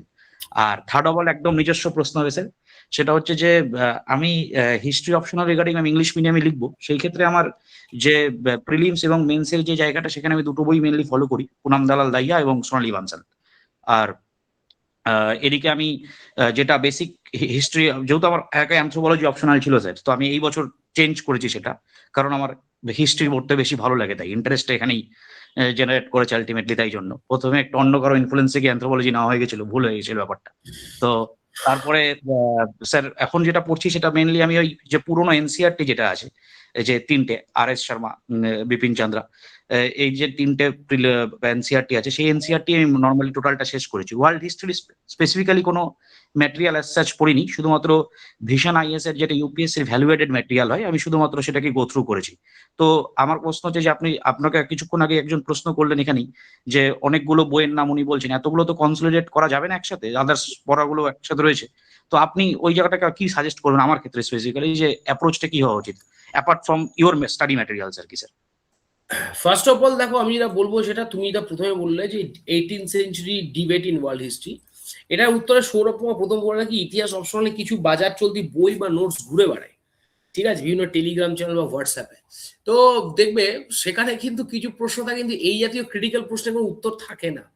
ঠিক আছে, তো ডিবেট অন 18th সেঞ্চুরি যেটা বললে, 18th সেঞ্চুরি ডিবেট, এটারও আনসার আমি ডেফিনেটলি করাবো তোমাদেরকে। আমি তো বলেছি আগে যেহেতু যে প্রত্যেকটা চ্যাপ্টার ধরে ধরে আমি যেহেতু পড়াবো, এবং প্রত্যেকটা চ্যাপ্টার থেকে কি কি প্রশ্ন এসেছে বা আসতে পারে সেটা আমি করাবো। তাই তোমাদের কাছে এই অপরচুনিটি থাকবে যে আমাকে চেপে ধরার, যে স্যার আপনি যখন ওয়ার্ল্ড হিস্ট্রি এই চ্যাপ্টারটা পড়াচ্ছেন, এই চ্যাপ্টার থেকে এই প্রশ্ন এসেছে, তাহলে আপনি পড়ালেন না কেন? ঠিক আছে, তাই সৌরভ তোমার প্রথম এই প্রশ্নের উত্তর এটাই বললাম আমি, যেহেতু আমি প্রত্যেকটা চ্যাপ্টার ধরেই পড়াবো, তাই তোমাদের কাছে এই সুযোগ বা তোমাদের কাছে এবং আমি ক্লাসের আগের দিনের ক্লাসের কি পড়াবো সেটাও আমি তোমাদের বলে দেবো যে আগামী দিনে আমরা এই চ্যাপ্টারটা দিয়ে শুরু করবো। তো তোমরা দেখে আসবে কি কি সেই চ্যাপ্টার থেকে প্রশ্ন এসেছে, তো সেই চ্যাপ্টারগুলো আমি কভার এবং সেই প্রশ্ন তো কভার করবোই ক্লাসে, তখন সেটা নিয়ে আমি কিন্তু আলোচনা করছি। কারণ এখন যেহেতু ওটা নিয়ে মানে এই প্রশ্নটা নিয়ে আলোচনা করতে গেলে অনেকটা সময় চলে যাবে, বাকিটাও অনেকে হাত তুলে আছে শুরু। ঠিক আছে, সেকেন্ড থিং, তুমি তো বললে আমি যে কথা বলেছিলাম যে আগের ক্লাসেও, যে লেখার ক্ষেত্রে একটা ভ্যালুয়েডেড ইন্ট্রোডাকশন থাকা জরুরি, সেই জায়গাতে আমি এখনো স্টিক করে আছি। তুমি যদি আমার নোটস যখন পাবে, সেখানে দেখবে প্রত্যেকটা জায়গায় আমি কিন্তু ভূমিকাটা খুব সুন্দর করে শুরু করেছি। হয়তো আজকের সেটা হয়তো বলতে ভুলে গেছি, কিন্তু যখন আমার নোটস পাবে তখন তোমরা প্রত্যেকে দেখতে পাবে যে একটা ভূমিকাটা হচ্ছে খুব ইম্পর্টেন্ট। কারণ ওই যে বলে না যে মর্নিং শোজ দ্য ডে, একটা কথা আছে, সকাল দেখলেই সারাদিন বোঝা যায় তোমার সারাটা দিন কেমন যাবে। তো তুমি যখন তোমরা যখন এই ভূমিকাটা লিখবে কোনো একটা প্রশ্নে, that time the most important thing সেটা হচ্ছে সেই ভূমিকাটা এত সুন্দর করে তোমরা প্রেজেন্ট করবে, সেটা যেন তোমার লেখাকে বা তোমার জায়গাটা তোমাকে যেন আলাদা একটা ভ্যালু দেয় to the eyes of examiner চোখে। কি বললাম বুঝতে পেরেছো? তো সেটা আমি তোমাদেরকে অবশ্যই নোটসের সময় দেবো, স্টাডি মেটেরিয়ালস দেবো, এবং প্রত্যেকটা প্রশ্নের ক্ষেত্রে আমি স্পেশালি অ্যাড করে দেবো যে কোন কোন জিনিসগুলো তোমরা ইন্ট্রোডাকশনে অ্যাড করতে পারো। ঠিক আছে, আচ্ছা, আরেকটা যে তুমি প্রশ্ন করলে সেটা বইয়ের কথা, এতগুলো বই তো পড়া সম্ভবপর নয়, আমি একদমই ঠিক বলেছো। যেমন ধরো আমি কয়েকটা বই বলে দিচ্ছি, বাংলা ইংরেজি বোথ। দেখো, প্রথমত বলে রাখি, ইতিহাস অপশনের জন্য হিস্ট্রি, এনশিয়েন্ট ইন্ডিয়ান হিস্ট্রির জন্য এনসিআরটি তুমি বই পড়তে পারো, আর.এস. শর্মার এনসিআরটি বইটা পড়তে পারো, অথবা তুমি the wonder that was India L Basham পড়তে পারো। মডার্ন ইন্ডিয়া এবং এনসিআরটির যে বইটা রয়েছে ওটা এনশিয়েন্ট অ্যান্ড মিডিয়েভাল দুটোই কিন্তু কভার করছে। মডার্ন ইন্ডিয়ার জন্য তুমি যেহেতু বলেছো শেখর বন্দ্যোপাধ্যায় রয়েছে বা ডক্টর বিপান চন্দ্র রয়েছে, আমার মনে হয় যদি ইন্ডিয়া স্ট্রাগল ফর ইন্ডিপেন্ডেন্স, যেটা ডক্টর প্রফেসর বিপান চন্দ্রের লেখা, তুমি পড়ো, ইটস মোর দ্যান এনাফ।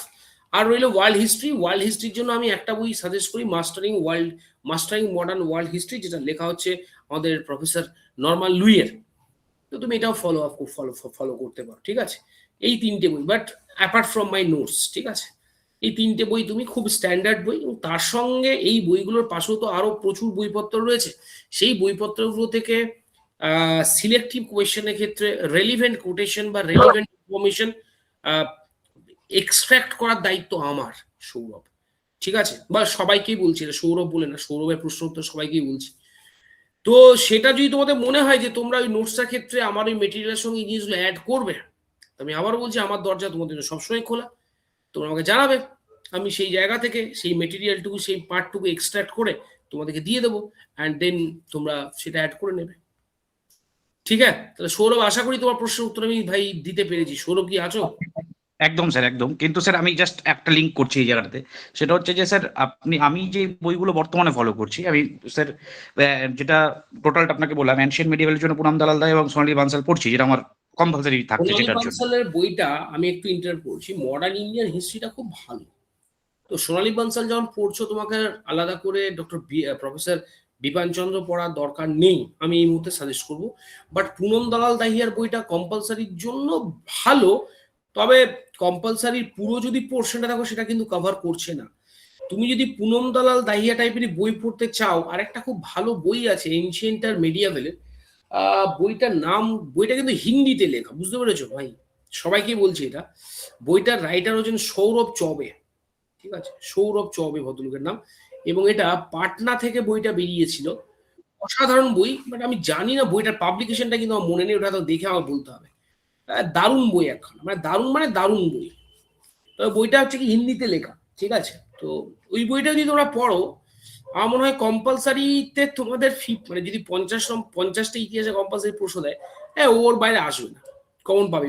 ঠিক আছে, সৌরভ চৌবে, ওনার এনশিয়েন্ট আর মেডিয়াভেল এই দুটোর উপরই আছে, একদম চটি বই, এমন না যে বইটা খুব মোটা, বাট বইটার প্রত্যেকটা পাতায় এত সুন্দর ইনফরমেশন গুলো দিয়ে রেখেছেন তিনি, উনি, যে ওর বাইরে কোনো প্রশ্ন আশা করা যায় হবে না। So you can follow this book, ঠিক আছে। আচ্ছা স্যার, আমি মানে অপশনাল রিগার্ডে যদি বলি তাহলে স্যার আমি ওল্ড এনসিআরটি গুলো পড়ছি সেই একটা বেসিক আইডিয়া নেওয়ার জন্য। কোনো বিকল্প নেই। সেই ক্ষেত্রে রামচরণ শর্মা পড়ছি এনশিয়েন্টের জন্য, আর মেডিয়াভেলের জন্য সতীশচন্দ্র, আর বিপান চন্দ্র পড়ছি মডার্ন। মেডিয়াভেলের জন্য আরেকটা খুব ভালো বই আছে সৌরভ, সতীশচন্দ্র বইটা যদি তোমার একটু টাফ মনে হয়, তুমি ভিডি মহাজন পড়তে পারো, এস চাঁদ পাবলিকেশন থেকে বেরিয়েছে। আচ্ছা ভিডি আচ্ছা স্যার, আপনি এরকম যদি একটা আমাকে ওয়ার্ল্ড হিস্ট্রির কনটেক্সটে যদি একটা সাজেস্ট করেন তাহলে ভালো হয় স্যার, কারণ কোনো নরমাল লুই। আচ্ছা, নরমাল লুই। আর স্যার এই বইগুলো তো থাকছে আমার রেফারেন্স বুক হিসেবেই ধরে নিচ্ছি যে ওটা পড়ছি, সাথে আপনার স্টাডি ম্যাটেরিয়াল। রিগার্ডিং আপনি যেটা বললেন যে এই জায়গায় ভ্যালু অ্যাডিশনের দরকার হবে, সেটা আপনি টোটালটাই দেখবেন পরবর্তীতে। একদম একদম একদম একদম। স্যার বলো অরূপ, অরূপ। পারলে আরেকবার একটু বইগুলোর নাম তো যেগুলো যেগুলো বললেন একটু রিপিট আমি করতে পারবেন? অরূপ তোমাকে একটা দায়িত্ব নিয়ে বলছি, আমাদের ক্লাসটা শুরু হোক, আমি পরের দিন মানে নেক্সট ক্লাসের আগেই তোমাদের যে হোয়াটসঅ্যাপ গ্রুপ আছে সেখানে আমি অপশনাল এই বইয়ের তালিকাটা দিয়ে দেবো, বাংলারও দিয়ে দেবো, ইংরেজিরও দিয়ে দেবো, ঠিক আছে? যারা স্যার যারা আমার একটা প্রশ্ন ছিল স্যার। বাংলায় দিয়ে দেবো, ইংরেজি যারা বলবো তারা। স্যার Next একটা প্রশ্ন ছিল। স্যার বলছিলাম আমি একটু পরে জয়েন করলাম, আমি টাইমটা ভুল করে 9:30 দেখেছি। বলছিলাম স্যার যেটা জানানোর ছিল, হ্যাপি হোলি স্যার শুরুতেই জানাই সবাইকেই গ্রুপেই। বলছিলাম স্যার একটা জিনিস জানার ছিল যেটা, যে আমি অ্যাকচুয়ালি এখনো অ্যাপিয়ার করিনি, এবার শুরুর একেবারে দিক সেই অনুযায়ী অভিজ্ঞতা অনেক অনেক কম আর কি। সেই জায়গায় দাঁড়িয়ে আমি দুটো বই আর কি স্যার বেছেছি। এক হচ্ছে রাজি বাহির যেটা রয়েছে স্যার মডার্ন ইন্ডিয়ার, সেই বইটি বেছেছি। আর হচ্ছে স্যার যেটা পুনম দালাল দাইয়া বললো, তো এই দুটা স্যার বই বেছেছি। এই দুটো বই মোটামুটি পড়ার পর একটা স্যার বেসিক স্যার ফাউন্ডেশনটা একটা ক্রিয়েট তৈরি হয়েছে, যে ইতিহাস সম্বন্ধে ফার্স্ট টু লাস্ট অব্দি মোটামুটি আমি গিয়েছি। ওখান থেকে স্যার কিছু হ্যান্ডরিটেন নোটসও বানিয়েছি, যেরকম থাকে কিছু ধরুন মানে যে ড্রয়িং যেরকম থাকে, বা কিছু আমাদের পেশোয়াদের মধ্যে কার কে পরপর আসে এরকম করেছি। এবার স্যার এই দুটো বই অনলি পড়ে আমি যদি স্যার আপনার ম্যাটেরিয়ালটা শুধুমাত্র দেখে যাই, যেরকম আপনি বললেন যে আপনার টোটাল এনশিয়েন্ট মেডিয়েবল আর মডার্ন মিলে আমি ধরে নিচ্ছি 200টা কোশ্চেন থাকবে, তাই তো স্যার? মোটামুটি 200টা ম্যাক্সিমাম। এই 200টা কোশ্চেন স্যার আমি যদি আপনার নোটগুলো গো থ্রু করে যাই, তাহলে আপনার স্যার ওই টপিকের উপরে আপনার যে কোশ্চেন অ্যান্সার গুলো থাকবে সেটা তো ওই মানে ইংলিশে হবে তো স্যার? অবশ্যই অ্যান্সার, মানে আপনি ইংলিশ বেঙ্গলি দুটোই। ইংলিশ এবং বেঙ্গলি। আমি একটা কথা বলে রাখি এখানে, আমি দুটো ভাষাতেই মেটেরিয়াল দেবো, ঠিক আছে? দুটো অপশনালের দুটো ভাষাতেই থাকবে, যারা যারা যেটা ইংরেজি নেবে ইংরেজিটা তাদেরকে প্রোভাইড করা হবে, যারা বাংলা নেবে বাংলা। এইটা কি স্যার হ্যান্ড রিটেন হবে নাকি স্যার না না না না, প্রিন্টেড মেটেরিয়াল। প্রিন্ট মানে আপনার টাইপিং আর কি, টাইপ করা? হ্যাঁ টাইপ করা। আচ্ছা আচ্ছা, এবার স্যার বলছিলাম যেটা, এবার ধরুন স্যার আপনি যদি কথা 200টা কোশ্চেন করেন, যেটা স্যার আমার মাধ্যমিকের আমরা স্যার অনেক আগে পাস করেছি, সেই সময় ছিল যে মাধ্যমিক, যে মোটামুটি আমরা যদি একটা কিছু কোশ্চেন এরকম দেবাশিস মৌলিক থেকে বাংলা মিডিয়াম থেকে পড়েছি আমরা, যেরকম স্যার পড়ে যেতাম কিছু না কিছু স্যার একটা লিখে আসতাম। এবার যেন আমার যেটা ব্যক্তিগতভাবে মনে হয়, এতগুলো বড় বড় বই পড়ার পর, যেমন আর এস শর্মা হোক বা এনসিআরটি হোক, মানে যে ধরনের অপশনালটা যতটুকু আমি দেখতে পেয়েছি, যে স্যার এখানে তো সেরকম লেভেলের ডিপ আমাদের জানতে চাইছে না, কারণ আমাদের কাছে সময়টা খুবই কম। একটা পেপার 1-এ 12টা কোশ্চেন, 3 ঘন্টা মোটে সময়। এবার সেই ক্ষেত্রে আমাদের তো বেশি মানে সেই জায়গাটাতে দেখানোর জায়গা নেই, কিন্তু এমন করে লেখা যাতে ইন্টারেস্টটা ক্রিয়েট করা যায়। এবার সেই জায়গায় দাঁড়িয়ে স্যার আপনার নোটগুলো যেটা থাকবে সেটা তো অবশ্যই মানে টু দি পয়েন্ট থাকবে। তার সাথে স্যার আমি যে বইগুলো আমি পড়লাম, রাজীব আহিরটা স্যার এখানে কতটা গুরুত্বপূর্ণ? রাজীব আহির শুধুমাত্র একটা বেস তৈরি করার জন্য, ওটা অপশনাল মতো সাবজেক্ট, অপশনালের জন্য রাজীব আহির, ওই তুমি যেটা বললে বেস তৈরি করার জন্য। আমি তোমাদের একটা কথা বারবার করে বলে রাখি, প্রত্যেককে বলে রাখি, তোমরা যখন এখানে অপশনাল জন্য পড়বে, বিশ্বাস করো তোমাদেরকে তার সঙ্গে আরো বাকি কম্পালসারি সাবজেক্টগুলো পড়তে হবে, তাই না? পড়তে হবে, শুধু ইতিহাস পড়লে তো চলবে না, তোমাকে বাংলা করতে হবে, ইংরেজি করতে হবে, অঙ্ক করতে হবে, ভূগোল, পলিটি, সবগুলোই। তো সেই জন্য তোমরা এই যে এখন বলছো না বই, আমি চাইলে তোমাদেরকে একসঙ্গে কি বলো 10 থেকে 20টা বই, সেটাই স্যার বলতে যাচ্ছি, মানে স্যার বেসটা তৈরি করে যদি আপনার বিশ্বাস করো, আমি তোমাদের রাহুল, আমি একটা কথা, রাহুল সম্পর্কে একটা কথা বলছি, প্রত্যেকটা টপিক যখন আমি পড়াবো, তার যে মেটেরিয়াল দেবো, সেই মেটেরিয়ালের সঙ্গে কি কি ইম্পর্টেন্ট পয়েন্ট তোমরা অ্যাড করতে পারো কোন কোন বই থেকে, সেটা আমি বইয়ের ছবি, বইয়ের পিডিএফ ক্রিয়েট করে তোমাদেরকে আমাদের ক্র্যাকেক্সের তরফ থেকে দিয়ে দেওয়া হবে। তোমার যদি মনে হয় তুমি সেটা অ্যাড করলে, করার পর কেমন হলো স্যার সেটা দেখানোর জন্য আমি তো রইলাম, ওকে পাঠিয়ে দেবে, আমি চেক করে বলে দেবো। কি বললাম বুঝতে পেরেছো তো? কেন হ্যাঁ অত স্যার, চাপ নিচ্ছ? এত বই আপনার দিয়ে কিছু নিতে সেটাই যাবে? স্যার, আপনার নোটটা স্যার পড়ার পর এবার ধরুন স্যার আমরা কথা কথা 50 জন ক্লাস করছি, এবার 50 জনের মধ্যে হতে পারে আমরা 30 জন পুরোপুরি আপনার নোটটাই পড়ছি। পড়ছো একদম। এবার স্যার যখন আপনি মক টেস্ট দিচ্ছেন, সেই মক টেস্টে ধরুন স্যার আমরা অ্যান্সার লিখলাম, এবার স্যার আমাদের 30 জনের মোটামুটি কিন্তু কাছাকাছিই থাকবে, হুম মোটামুটি কাছাকাছিই থাকবে। হুম, হুম। এবার সেই ক্ষেত্রে আমাদের কি করণীয় থাকবে? না না, এই যেহেতু টাইম অফ প্রেজেন্টেশন আলাদা হবে, তুমি দেখতে পাবে। এই টাইম অফ প্রেজেন্টেশন, ঠিক আছে, সেটা আলাদা হবে। তুমি যখন লিখবে যখন না, তখন হুম, প্রেজেন্টেশন আলাদা হবেই হবেই, তুমি দেখতে পাবে না। তুমি মানে দেখতে সেটা পাবে যতই যতই পড়বো তা সত্ত্বেও নিজেদের একটা থটস বেরোবে আর একদম। কি। তোমার তুমি যে নিজে যে মানুষটা, তার তো একটা হুম নিজস্ব সেন্স অফ পারসেপশন আছে। হুম হুম হুম সেটা তো আর অন্যের সঙ্গে কখনো তোমার এক হবে না, তাই না? হুম হুম হুম। স্যার ঠিক। ক্লাসটা স্যার কতদিনের হবে? আর হচ্ছে আমি ক্লাসটা শুরুতে আমাদের ছিলাম এই না। পরের দিন আমি একটা কিন্তু টপিক ধরে পড়াবো। টপিক বলতে আমি প্রথম টপিকটা পড়াবো ইতিহাসের, এনশিয়েন্ট ইন্ডিয়ান হিস্ট্রি, প্রাচীন ভারত ইতিহাস, ইতিহাসের উপাদান, ঠিক আছে, সোর্সেস অফ ইন্ডিয়ান হিস্ট্রি। এবং এটা ক্লাসটা হবে তোমাদের আগামী 5 মার্চ। আচ্ছা, কোয়েশ্চেন আনসার সেশন কি এটা রাখবো তোমাদের সঙ্গে, নাকি সরাসরি ক্লাসে ঢুকে যাবো? কোশ্চেন অ্যান্সারটা রাখলে স্যার ভালো হবে। মানে আরেকটা সেশন যেটা তোমরা প্রশ্ন করো আমি শুনবো, তাই তো বলছো? ঠিক আছে, একটু না না রাখলে না মানে স্যার, আজকে তো স্যার হয়ে গেল বল- প্রশ্ন। আচ্ছা, আমি স্যার আত্রিকায় যাবো। আত্রি কিন্তু অনেকক্ষণ ধরে একটা প্রশ্ন করছে। আত্রি প্লিজ, আমি আত্রিকায় যাবো। আত্রি স্যার বলো। একবার লাস্ট স্যার একটা প্রশ্ন বলছিলাম, একটু স্যার আপনি ক্লাস শেষে একটু বলে দিয়ে মানে কিভাবে কোর্স ফিস কি, মানে কদিন কি হবে, তোমরা টাইম। ক্র্যাকেক্স এর ফোন নাম্বার তোমাদের কাছে নেই? আছে তো? ঠিক আছে, আচ্ছা ওখানে যোগাযোগ করতে হবে। হ্যাঁ ওখানে যোগাযোগ করনি, বা আমি ক্র্যাকেক্স কে বলে দেবো, ওরা আজকে ওই তোমাদের হোয়াটসঅ্যাপ গ্রুপে সব দিয়ে দেবে, ঠিক আছে? ঠিক সপ্তাহে আছে। 2 দিন করে ক্লাস হবে, বলে দিচ্ছি। 6 মান্থসের ক্লাস হবে, 6 মান্থসের পুরো কোর্স। টানা 5 মাসে তোমাদের সিলেবাস কমপ্লিট করা হবে।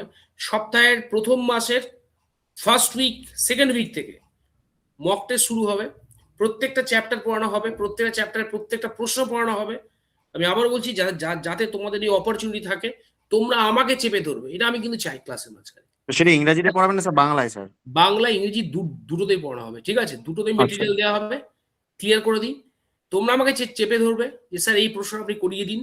যদি আমি স্কিপ করেও যাই, প্রত্যেকটা প্রশ্নের উপর মেটেরিয়াল দেওয়া হবে। মক টেস্ট র্যান্ডম চলবে। রেগুলার মক টেস্ট তোমাকে কিন্তু প্রোভাইড, মানে তোমাকে যোগদান করতে হবে। আর 6 মাস, যে 6 নম্বর মান্থ, সেখানে 200 আর 200 পুরো পিওরলি অপশনালের 400 নম্বরে কিন্তু পরীক্ষা হবে পুরো মাসটা জুড়ে, ঠিক? এটা হচ্ছে সিস্টেম। আর এটা হচ্ছে ঘটনা, পুরো সিলেবাস কভার করবে। আত্রি কাজে, আত্রি বলো। স্যার আমার একটা কোয়েশ্চেন আছে। আচ্ছা, আমি পূজা। মান্না প্রশ্ন করছি, ঠিক আছে? হ্যাঁ হ্যাঁ, আত্রি আমার স্যার স্যার আমি কি একটু বলবো? আমি অনেকক্ষণ ধরে বলছিলাম। হ্যাঁ হ্যাঁ হ্যাঁ, আচ্ছা, আমি পূজাকে একটু ইন্টারাপ্ট করছি। হ্যাঁ হ্যাঁ নিশ্চয়ই তুমি নিশ্চয়ই। বলো, ঠিক আছে? হ্যাঁ আত্রি বলো। স্যার দুটো কোয়েশ্চেন আছে, সেটা হলো আপনি দুটো বইয়ের নাম বলেছিলেন, সিদ্ধার্থ গুহরায় ওয়ার্ল্ড হিস্ট্রি, আরেকটা হচ্ছে জীবন মুখোপাধ্যায় আধুনিক ভারত। হুম, আমি যদি দুটো বই কিনি আর প্রাচীন ভারত আর মধ্য ভারতের ইতিহাসের জন্য যদি ক্র্যাকেক্স এর স্টাডি মেটেরিয়ালের উপরে ডিপেন্ড করি, তাহলে কি কিছু মিস করব? আরেকবার বলো, তুই কি বললে? বুঝতে পারলাম না। আমি ওয়ার্ল্ড হিস্ট্রি সিদ্ধার্থ গুহরায় পড়ি, এবং যদি আধুনিক ভারতের জন্য জীবন মুখোপাধ্যায়ের বইটা পড়ি, হুম হুম হুম, প্রাচীন অপশনালের জন্য আর তো? প্রাচীন আর মধ্য ভারতের জন্য আমি ক্র্যাকেক্স এর স্টাডি মেটেরিয়ালের উপরে ডিপেন্ড করলে কিছু কি মিস করব? অপশনালের জন্য বলছো তুমি? হ্যাঁ স্যার। মিস কিছু করবে না, কারণ তুই কি ক্র্যাকেক্স এর এই যে আমার যে মানে ইউরোপিয়ান হিস্ট্রি বা ওয়ার্ল্ড হিস্ট্রি পার্ট বা আধুনিক ভাবতে কি দরকার নেই বলছো তুমি? আধুনিক পার্টটা দরকার নেই না, আমি ভাবছি আমার ওয়ার্ল্ড হিস্ট্রিটা আরো ভালো করে পড়া উচিত, আর আধুনিক ভারতটা আমার সম্ভবত আরো ভালো করে পড়া উচিত। তাই বলছিলাম যে প্রাচীন ভারত আর মধ্য ভারতের জন্য কি স্টাডি মেটেরিয়ালের উপরে পুরোপুরি ডিপেন্ড করা ঠিকঠাক? না, আমি তো এই জিনিসটা বুঝতে পারলাম না যে তুমি প্রাচীন আর মধ্যটার ক্ষেত্রে কেন স্টাডি মেটেরিয়ালের উপর তুমি মানে তুমি হয়তো। হ্যাঁ, আমাকে যদি একটু বলো, মানে তুমি হিস্ট্রি ব্যাকগ্রাউন্ডের? না, আমি হিস্ট্রি ব্যাকগ্রাউন্ডের নই, আমার ইংলিশ ছিল, আচ্ছা, আর আমি প্রেফার করবো বাংলাতেই লিখতে। তো ইটস ওকে, ইটস ওকে, কিন্তু আমি এটা জানতে চাই তুমি প্রাচীন আর মধ্যটা কেন নোটস এর উপর করবে, আর বাকিটুকু তুমি কেন তৈরি করবে, আমি আচ্ছা, জানতে চাই। তার মানে 4টে বই আমার পড়া উচিত? না না আমি এটা একদম বলছি না, আমি তোমাকে জানতে চাইছি যে তুমি কেন আধুনিক আর ইউরোপটা ওয়ার্ল্ডটা করবে, মানে তুমি কি নিজে কনফিডেন্ট যে আমি দুটো আলাদা করে বানিয়ে ফেলতে পারবো, তাই তো বলছো তুমি? তাহলে তুমি হ্যাঁ, যদি এটা হয়তো আছে। তাহলে সেটাই যদি করো, ঠিক আছে, ইটস ওকে, আমার কোনো অসুবিধা নেই। তাহলে একটা কাজ করো, তোমাকে তাহলে আমি শুধুমাত্র তুমি জীবন মুখোপাধ্যায়ের উপর কেন ভরসা করবে? তুমি বাংলাতে বাকি যদি দাও, তোমাকে আমি সমর মল্লিকের বই, তোমাকে আমি ধরো প্রভাতাংশু মাইতির বই, ঠিক আছে, হুম তো এরকম ভালো কয়েকটা বই তোমাকে আমি, তুমি যে নোটস গুলো বানাবে তুমি আমাকে বলো, হুম, ঠিক আছে, তো ঠিক আমি আছে সেই বইয়ের রেসপেক্টিভ পার্ট গুলো তোমায় পাঠিয়ে দেবো, ঠিক আছে। ঠিক আছে আর থ্যাংক কেন ইউ। শুধুমাত্র তুমি জীবন মুখোপাধ্যায়, কেন জীবন মুখোপাধ্যায় আমি কেন বললাম, একটা বেস তৈরি করার জন্য। জীবন মুখোপাধ্যায় বই হুম হুম কখনোই অপশনালে তুমি নাম্বার পাবে না, কারণ জীবন মুখোপাধ্যায় বইয়ের হ্যাঁ স্যার। লেখা তুমি দেখলে বুঝতে পারবে, তাছাড়া বইয়ে প্রচুর তথ্যগত ভুল রয়েছে। তো তুমি যখন বললেই বানাবো, খুব ভালো লাগলো আমার তোমার এই কথাটা। তুমি তৈরি করো one by one, and then you will ask me for the help, right? এবং আমি তোমাকে সেক্ষেত্রে শুধু জীবন মুখোপাধ্যায় বাদ দাও, তুমি অমলেশ ত্রিপাঠী বলো, রমেশচন্দ্র মজুমদার বলো, প্রফেসর বিপান চন্দ্র বলো, ঠিক আছে, রেসপেক্টিভ পয়েন্ট, রেসপেক্টিভ রেফারেন্সেস আমি তোমায় দেবো, ঠিক। এবং ওয়ার্ল্ড হিস্ট্রি ক্ষেত্রেও শুধু সিদ্ধার্থ গুহরাই কেন, আমি তোমাকে নর্মাল লুইয়ের যে বইটা রয়েছে সেখান থেকে কোটেশন দেবো, তোমাকে মানে কোটেশন না, সেখান থেকে আমি রেফারেন্স গুলো দেবো, এবং সেই রেফারেন্স গুলো তুমি অ্যাড করবে, and then you will show it to me, তুমি দেখাবে আমাকে, তাহলে আমি বুঝতে পারবো তোমার লেখাটা ঠিক কেমন হচ্ছে। Is it clear? Is it clear? Atreyee, Atreyee আছে? আচ্ছা, আত্রেই কানেকশন কোনো মতে শোনা যাচ্ছে না। আত্রেই তুমি কি শুনতে পাচ্ছ? আত্রেই তুমি শুনতে পাচ্ছ? পাচ্ছ না শুনতে। আত্রেই, ঠিক আছে, নেক্সট প্রশ্ন বলো। স্যার নেক্সট আমি কোয়েশ্চেন। করছিলাম পূজা। পূজা, পূজা, পূজা, বলো। স্যার বলছি যে এখানে হয়তো অনেকেই আছে যারা প্রাইভেট জব করে, তো হয়তো কোনো সময় হয়তো তারা হয়তো এই ক্লাসটা করতে পারলো না। আমি যতদূর জানি রাত 9টা থেকে হয়তো ক্লাস হতে পারে, তো হতে পারে তারা তখনো বাড়ি ফেরেনি, তো এটার কি ভিডিও আমরা পেয়ে যেতে পারি? এটার রেকর্ডিং হবে ক্লাসটার, ঠিক আছে পূজা, হুম তো সে তুমি অবশ্যই রেকর্ডেড ভিডিও পেয়ে যাবে। আরেকটা জিনিস পূজা আমি তোমায় যেটা বলবো, মানে তোমার যদি সেরকম সমস্যা হয়ে থাকে, হুম। তুমি কি দুটো দিনই করতে পারবে না? মানে আমি কথা মানে, বাট অনেকেই তো আছো তারা না স্যার, করতে তো পারবো, বাট হয় না অনেক সময় যে অফিসে একদম কোনো একদম একটা কাজের জন্য আমরা হয়তো ফেসে একদম গেলাম, একদম একদম একদম বেরোতে পারলাম না, বা আমারও হয়তো স্যার একটা ব্যানার রাস্তাঘাটে ছিল আর আছি। কি স্যার, সামনে এরকম ইলেকশন কারণ শুরু হচ্ছে স্যার, আমি তো রয়েছি ব্লকে আর কি চাকরি হুম করি। হুম হুম হুম। এবার আমাদের 2 মাস স্যার মানে সত্যি অবস্থা খারাপ।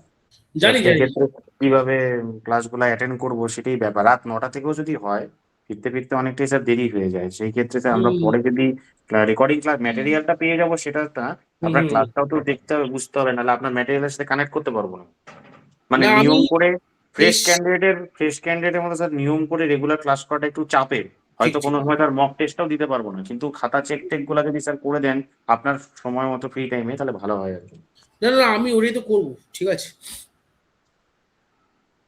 আমি ওটাই করব। সেটা হচ্ছে তোমাকে যেটা বললাম, যে সেটা হচ্ছে প্রত্যেকের খাতা তুমি চেক করবোই, তবে হ্যাঁ এই ধরনের, আচ্ছা আমি যে, যদি দেখো রাত্রি 10টা আমি করে দিতেই পারি, আমার কোনো অসুবিধা নেই, কিন্তু রাত 10টা হলে তোমাদের পক্ষে অনেকটা দেরি হয়ে যাবে নাকি? রাত 10টা দিয়ে ক্লাসটা শুরু করা যায়, সেটা দিকে অনেকটা দেরি হবে না? স্যার দেরি তো হবেই, কারণ সবার তো আর ওই একই টাইমে হবে সেটার হবে তো না, কোনো ঠিক মানে আছে, নেই। এই হ্যাঁ জন্য আমি রাত্রি 9টায় রেখেছি, এটা কনভিনিয়েন্ট টাইম মোটামুটি। তো পূজা চেষ্টা করবে তুমি লাইভ ক্লাসটা করার, যদি না হয়ে থাকে তখন তো রেকর্ডেডটা থাকবে, ঠিক তাও আছে। স্যার হ্যাঁ, এবার কতক্ষণে স্যার ক্লাস হ্যাঁ হবে স্যার হয়ে এক যেতে একটা? পারি, বাট হয় না যে অনেক সময় বাইরে আছি আমরা, বাট এক্স্যাক্ট শুধু এক্স্যাক্ট নামের নামে জয়েন করলে তো আর হয় না, এক্স্যাক্ট ক্লাসটা তো প্রপার শুনতে এক্স্যাক্ট। হবে। না না, একদম একদম একদম। হ্যাঁ নেক্সট ক্লাসটা বলো। তো কতক্ষণে হয় স্যার? 1.5 ঘন্টা ধরে রাখো, 1.5 আওয়ার আচ্ছা আচ্ছা। ম্যাক্সিমাম, ঠিক আছে, ম্যাক্সিমাম। ওগুলো স্যার ডিটেলে দিয়ে দিবে না হোয়াটসঅ্যাপে সব বারটার গুলো? হুম হুম হুম হুম হুম হুম হুম হুম। ঠিক একদম আছে। একদম। একটা স্যার স্যাটারডে বা সানডে রাখলে হয়, একটা ডেট সুবিধা হয় আমাদের এই পক্ষে। স্যাটারডে আর সানডেটা রাখতে বলো না, কারণ আমি তো ওই সোম থেকে শুক্র কলেজে থাকি, ঠিক আছে, তো লিটারেলি স্যাটারডে সানডেটা হয় না, এই কারণে যে ওই কি একটা ফ্যামিলির ব্যাপারও আছে, বুঝতে পেরেছো তো, ঠিক আছে। স্যার স্যার কোন কলেজে আছেন স্যার, জানা নেই তো। আমি আইএমএ আছি। আচ্ছা আচ্ছা আচ্ছা আচ্ছা, ঠিক আছে। বেশ। স্যার আমার একটা স্যার, কোয়েরি আমার আছে স্যার। আরো একটা কথা হচ্ছে যে বই তো আমরা পড়বই যেগুলো আপনি বললেন, এবার পুরো নোটসের জন্য যদি আপনি যে নোটসটা দেবেন ওটা যদি পুরোটাই আমরা পড়ি, মানে ওটাতেই যদি বেশি ফোকাস দিই, তো এটা হবে তো? একদম হবে, একদম হবে, ঠিক আছে। আচ্ছা স্যার। আরে আমি তো লোকজনকে বলি যে আমার ক্লাস করবার আগে তোমরা আগে টাকা, আগে ক্লাস করো আগে, তারপরে তারপরে তোমরা করবে বলবে। স্যার একটা কোশ্চেন স্যার। আচ্ছা, আর কি কারো কোনো প্রশ্ন আছে? স্যার আমার একটা আছে last question. Sourav Atri join করে। সৌরভ একটু দাঁড়াও ভাই। হ্যাঁ আত্রি, তখন আমার তুমি মনে হয় আমার কথা শুনতে পাওনি, তোমার নেটওয়ার্ক। হ্যাঁ স্যার, টেকনিক্যাল ইস্যু ছিল একটু। আচ্ছা আত্রি বলো। হ্যাঁ, আর সেকেন্ড কোয়েশ্চেনটা হলো, আমি খুব ভালো করে পড়লেও বেশ কয়েকদিন পরে আমি ইম্পর্টেন্ট ডেটস গুলো না ঠিক জাগল করে ফেলি, হয়তো একটার ঘাড়ে আরেকটা চাপিয়ে দিলাম। এটা খুব বাজে ব্যাপার। আমি চার্ট করে মনে রাখার চেষ্টা করি, তারপরেও হয়েছে এটা। তো এটা কিভাবে ডিল করব? এটা ডিল করার জন্য একটা জিনিসই আছে, সেটা হচ্ছে তোমাকে কি বলবো, যে সেটা হচ্ছে তোমাকে রেগুলার প্র্যাকটিস করতে হবে। এর বাইরে আমি কিছু বলতে পারবো না, because practice makes a man perfect. এটা আমার ক্ষেত্রেও জীবনে হয়েছে আত্রি, ঠিক আছে? মানে তুমি যে কথাটা বললে সেম থিং, জাগলিং হয়ে যায়। তো সেটা মনে রাখার একটাই উপায় হচ্ছে, সেটা হচ্ছে তোমাকে প্র্যাকটিস আর প্র্যাকটিস, ঠিক আছে? বুঝতে পেরেছো? ওকে। আর চেষ্টা করবে যদি গ্রুপ স্টাডি করতে পারো, মানে ধরো তোমার যদি কোনো বন্ধু বান্ধব থাকে, তার সঙ্গে সেই বিষয়গুলো নিয়ে যদি আলোচনা করো, ঠিক আছে, তাহলে অনেকটাই মনে থাকে। চেষ্টা করে গল্পের আকারে পড়া, মানে ছেলেমেয়েরা এটাই ভুল করে। হ্যাঁ, ওটা আমি ভাবতে পারি না কিছুতেই, যে স্টোরি করে ভাবতে হবে। আমি সিরিয়াসলি নিয়ে নিই এবং সেটাকেই এত খুব সিরিয়াস চার্ট করে স্ট্রিক্টলি। গল্পের আকার ইতিহাস পড়বে। আমি যখন এই কম্পালসারি করাই এই ক্র্যাক এক্স এ কম্পালসারি শুরু হবে, দেখতে পাবে না আমার কাছে ইতিহাস কম্পালসারি তোমরা পড়বে তোমরা বুঝতে পারবে। আমার বেশ কিছু ক্লাস ইউটিউবে আছে, বাইজুসের হয়ে আমি পড়াতাম, তোমরা দেখতে পারো গিয়ে, ঠিক আছে? তো আমি সবসময় চেষ্টা করি ইতিহাস এবং সাবজেক্টকে পুরো গল্পের মতো করে দেবো, মানে গল্পের মতো করে তোমার প্রেজেন্টেশন করার। So this is a very important thing, ঠিক আছে? কারণ এটা করলে ছেলে মেয়েদের মধ্যে জায়গাগুলো মনে থাকে, ঘটনাগুলো মনে থাকলে তুমি সালটাকে তার সঙ্গে কিন্তু রিলেট করতে পারবে, ঠিক আছে? এটাই। দেবব্রত একটা প্রশ্ন করে বোধহয়, দেবব্রত অনেকক্ষণ ধরে হাত তুলে আছে। দেবব্রত বলো। দেবব্রত জানা। স্যার বলছি ক্লাসগুলো কি বার হবে? ক্লাসগুলো এখন অবধি এটা আমার ক্র্যাকিক্স এখন ঠিক করেনি, তবে ধরে রাখো উইকডেজ এর মধ্যেই হবে, ঠিক আছে? সোমবার, মঙ্গলবার, বৃহস্পতিবার বা সোমবার বুধবার এরকম একটা ডেটে করবো, ঠিক আছে? স্যার একটা লাস্ট প্রশ্ন আছে আমার। হ্যাঁ, আর ক্লাসটা কিন্তু রাত্রি 9টার দিক করে রাখছি আমি, কারণ 9টার টাইমটা কনভিনিয়েন্ট টাইম, ঠিক আছে? কারণ 10টা হলে তোমার হচ্ছে অনেকটাই দেরি হয়ে যাবে, মানে অনেকটাই রাত হয়ে যাবে। শীতকালের দিনে পুরোতে অনেকেই তোমরা আসো, যারা হয়তো অনেকেই প্রত্যন্ত জায়গায় থাকো, ঠিক আছে? 10টা থেকে 11:30 পর্যন্ত ক্লাস করা অনেকটাই রাত হয়ে যাবে। তো সেই জন্য আমি 9টাটা রেখেছি। খুব বেশি হলে 9টা থেকে 9টা 9:30 করা যেতে পারে, বাট 9টা থেকে 9:30 মধ্যে ক্লাসের টাইমিং থাকবে। আর কারো প্রশ্ন? দেবব্রত স্যার আমার একটা লাস্ট কোশ্চেন স্যার। বলো। স্যার আপনি ওই কোশ্চেনের ওয়ার্ড লিমিট এবং পেজ সংখ্যা নিয়ে রেখেও বললেন যে কতটা হতে পারে। তো টোটাল তো আমরা পেপার 1 এবং পেপার 2 মিলিয়ে টোটাল 18টা কোশ্চেন ডিল করছি, 10, 20, 30 এবং 40 নম্বরের। তো আপনি প্রত্যেকটা মার্কসের ভিত্তিতে যদি একটা স্টিপুলেটেড টাইম বলে দেন, প্র্যাকটিসের যেমনটা আপনি করতে বললেন, যে 10 নম্বরের সে আমরা কত মিনিট টাইম বরাদ্দ রাখবো, 20 নম্বরের জন্য কত, 30 নম্বরের জন্য কত এবং সাইমালটেনিয়াসলি 40 নম্বরের জন্য কত, এইটুকু স্যার বললে ভালো। এটা বলাটা এই মুহূর্তে আমার পক্ষে খুব চাপের হবে, কারণ আমি যদি এখন অবধি তোমাদের ক্যাপাসিটি না জানি যে তুমি কতক্ষণের মধ্যে আনসারটা লিখছো, ঠিক আছে? এটা একটা ইউনিফর্ম টাইম হয়তো আমি বলতে পারি, but it actually it is not relevant, it will not be relevant, right? তো সেই কারণে যে সৌরভ আমি তোমাকে বলবো যে তুমি মক টেস্টটা দেওয়াটা শুরু করো। যখন তুমি মক টেস্ট দেবে তখন তুমি তোমার নিজের ক্যাপাবিলিটির উপর তোমার কিন্তু একটা কি বলবো, একটা ধারণা তৈরি হবে, একটা পারসেপশন তৈরি হবে যে আমি কতক্ষণের মধ্যে করতে পারছি। এবং এই পারসেপশনটা কিন্তু দ্রুত চেঞ্জ হবে, কারণ যত তোমার ওই মক টেস্ট প্রতি উইকে হতে থাকবে না, তোমার রাইটিং স্কিল, তোমার যে স্পিড, সেটা কিন্তু ক্রমেই আস্তে আস্তে দেখে বাড়বে। টাইম লিমিটটা তুমি তোমার সময় অনুযায়ী গ্রিপে আনতে পারছো। এটা তুমি শুধু না, প্রত্যেকের ক্ষেত্রে কথা বলছি। তাই এই যে মক টেস্ট আমি নেব, রিটেন যে সাবজেক্টিভ টেস্টটা হবে, এটা কিন্তু প্রত্যেকে অ্যাভেল করবে এই ব্যাচে, ঠিক আছে? এবং এটা আমি কিন্তু আবারও পজিটিভলি বলছি, যদি ধরো এই সপ্তাহ থেকে আমি ক্লাস শুরু করাই, কামিং উইক থেকে আমাদের পেইড ব্যাচে কিন্তু আমি এই সিস্টেমটা চালু করবো। মানে ধরে রাখো আজকের এই শনিবার, কামিং স্যাটারডে, তার কামিং স্যাটারডে থেকে তোমাদের কিন্তু ওই পরীক্ষাটা শুরু হবে। তো সেখানে যখন তোমরা নিজেরা পরীক্ষা দেবে, কতক্ষণ টাইম লাগছে তোমরা যখন টাইমটা দেখবে, তখন তোমার নিজেরই একটা টার্গেট দেখবে আস্তে সেট আপ হতে চলেছে যে আমি কতক্ষণের মধ্যে পুরো লেখাটা কমপ্লিট করবো।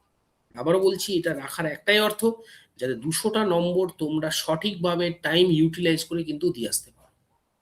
বুঝতে পেরেছি সৌরভ? হ্যাঁ স্যার, ঠিক আছে স্যার, ওকে। ঠিক আছে, স্যার ইংলিশে কোনো স্যার ডেমো নোট পাওয়া যাবে স্যার একটা গ্রুপে আমি আজকে? দিয়েছি তো ক্র্যাক এক্সে, দেখবে গ্রুপে। স্যার একটা জিনিস জানার, যে রেকর্ডিং যে স্যার ক্লাস যেটা আমি করতে পারবো না অ্যাকচুয়ালি মানে যেহেতু প্রবলেমটা চাকরি জনিত, স্যার কোথায় দেখতে পাবো রেকর্ডিং ক্লাসটা? ওই তো তোমার এটাই দেখতে পাবে, কি বলে আমাদের আমাদের ওয়েবসাইটে পাবে দেখতে। ঠিক আছে, মানে ক্র্যাক এক্স এর স্যার? ক্র্যাক এক্স যখন আমি তুমি গুগলে মারলাম অ্যাকচুয়ালি, ক্র্যাক এক্স পেলাম না আর কি। সেটা আমি বলতে পারবো না। ক্র্যাক এক্স তুমি এই যে আমি ক্র্যাক এক্স এর লোক আছি কিনা জানি না এই মুহূর্তে, দাঁড়া একটু ফোন করে ওদেরকে বলি, আমি এই ডিটেলিংটা নিয়ে একটা ওদেরকে ভিডিও ওদেরকে করে দিতে হবে। হ্যাঁ মানে কিভাবে হবে ক্লাসটা, মানে কোথায় কোন ফোরামে করব আমরা? গুগল গুগল মিটে মিটে? হবে ক্লাসটা রেকর্ডিং থাকবে, ওরা রেকর্ডিং, তুমি কিন্তু পুরো রেকর্ডিংটা তুমি ওদের ক্র্যাক এক্স এর ওয়েবসাইটে আপলোড করে দেবে, সেখানে তুমি ওদের অ্যাপে আপলোড করে দেবে, সেখানে তুমি কিন্তু দেখতে পাবে। ঠিক আছে, তো আচ্ছা, অ্যাপ অ্যাপ রয়েছে নাকি স্যার? এক্স্যাক্টলি তাই। তবে আমি তাও একবার ওদেরকে বলে দেবো যে আগামীকাল একটু পুরো এটা মানে জায়গাটা শেয়ার করে দিই, যে কিভাবে যেন ক্ল্যারিটি থাকে, তোমাদের মধ্যে কোনো প্রশ্ন না থাকে। ঠিক আছে, স্যার তার একটা আইডিয়া স্যার কিরকম হবে আমাদের সাবস্ক্রিপশন ফিস স্যার 6 মাসের কোর্সের জন্য? 6000 রাখা হচ্ছে। হ্যাঁ এই জনি, হ্যালো, বলছি একটু গ্রুপে ক্লাসের মধ্যে এসে একটু বলে দাও, ওদের তো অনেকের কোয়ারিজ রয়েছে, তুমি এসে একটু বলে দাও, ওদের মধ্যে অনেক কোয়ারিজ আছে, যেন যেন জিনিসটা ক্ল্যারিটি থাকে ভাই। ঠিক আছে, ওরা অনেকেই জিজ্ঞাসা করছে যে ওরা কিভাবে কি করছে না হবে, কোর্স ফি কি হবে, কোথায় আপলোড। হ্যাঁ আচ্ছা, জনি আসছে, মানে ওদের আসছে, ঠিক আছে, ও এসে বলে দিচ্ছি, ঠিক আছে পুরোটাই। হ্যাঁ বলো, হ্যাঁ ক্র্যাক, হ্যাঁ বলো জনি, ওদের বলে দাও এই ক্র্যাক এক্সের তরফ থেকে বলে দাও।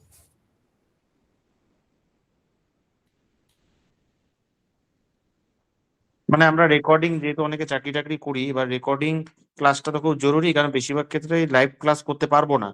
সেক্ষেত্রে ওই আমাদের ভরসা হচ্ছে রেকর্ডিং ক্লাস, আর স্যারের সাথে পার্সোনালি আমরা খাতা চেকিং হোক বা যেটা প্রোগ্রামে স্যারের কোনো অসুবিধা হলে স্যারকে পার্সোনালি হোয়াটসঅ্যাপ টেক্সট ছাড়া উপায় নেই। হ্যাঁ, তো সেই ক্ষেত্রে আমরা রেকর্ডিং ভিডিওটা কোথায় দেখতে পারবো? আমি অ্যাকচুয়ালি গুগলে মারলাম, পেলাম না।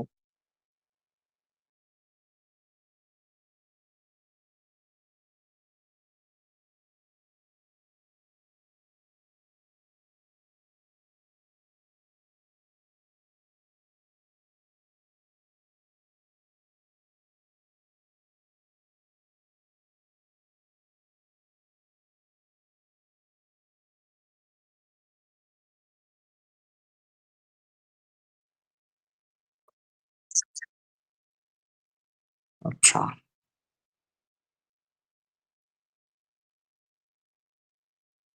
আমি হুম,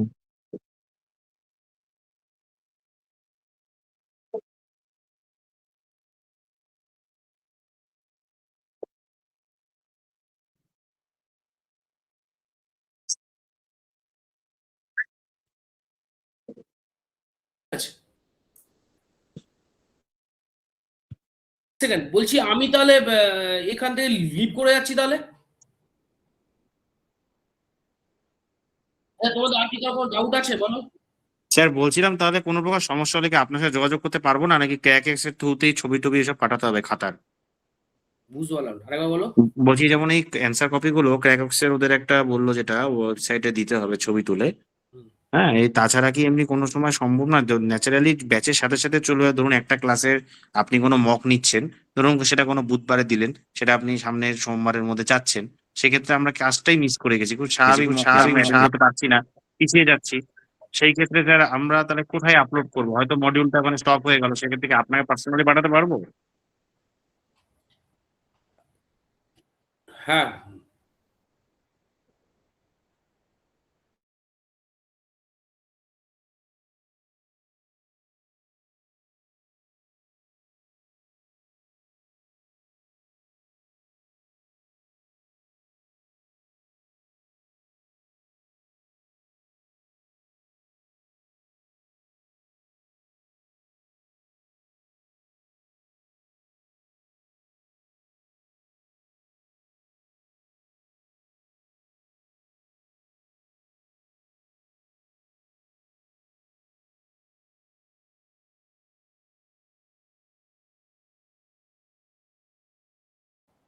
আচ্ছা আমি তাহলে কিন্তু,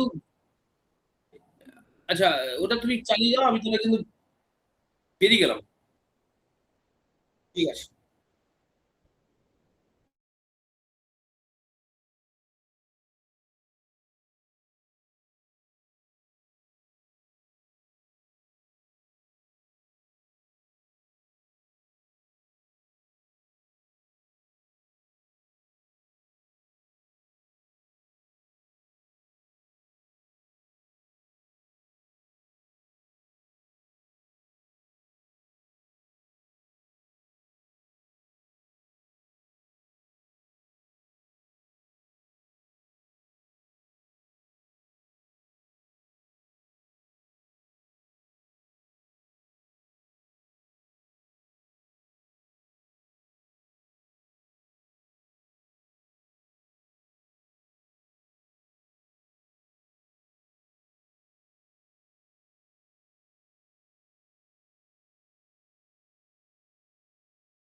তো এটা ওয়েবসাইট ছাড়া কোনো অ্যাপ?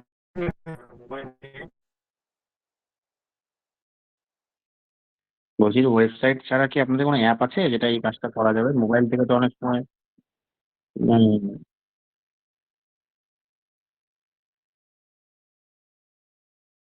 আচ্ছা, এটা কি ওয়ান টাইম ফি?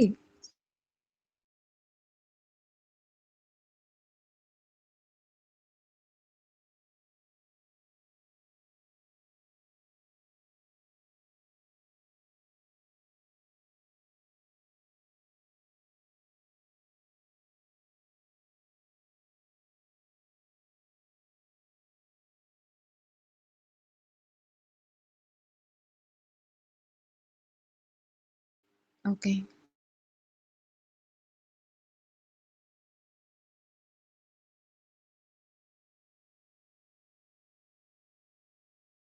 আচ্ছা, আমরা রেকর্ডেড ভিডিওটা কি এখানেই দেখতে পাবো তো? আচ্ছা আচ্ছা।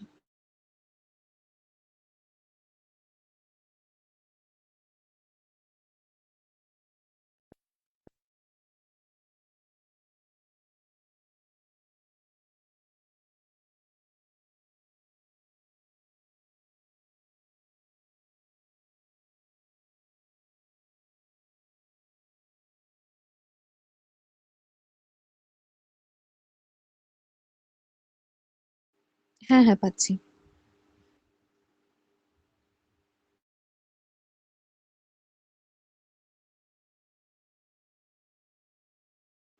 আচ্ছা।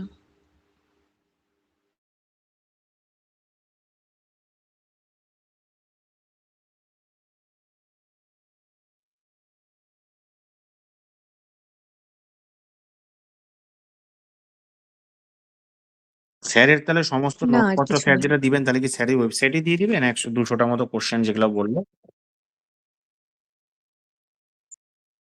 আচ্ছা আচ্ছা, ঠিক আছে।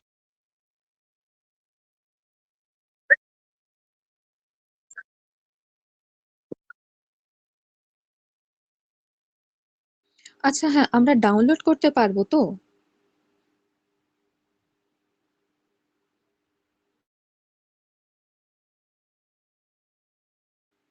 আচ্ছা।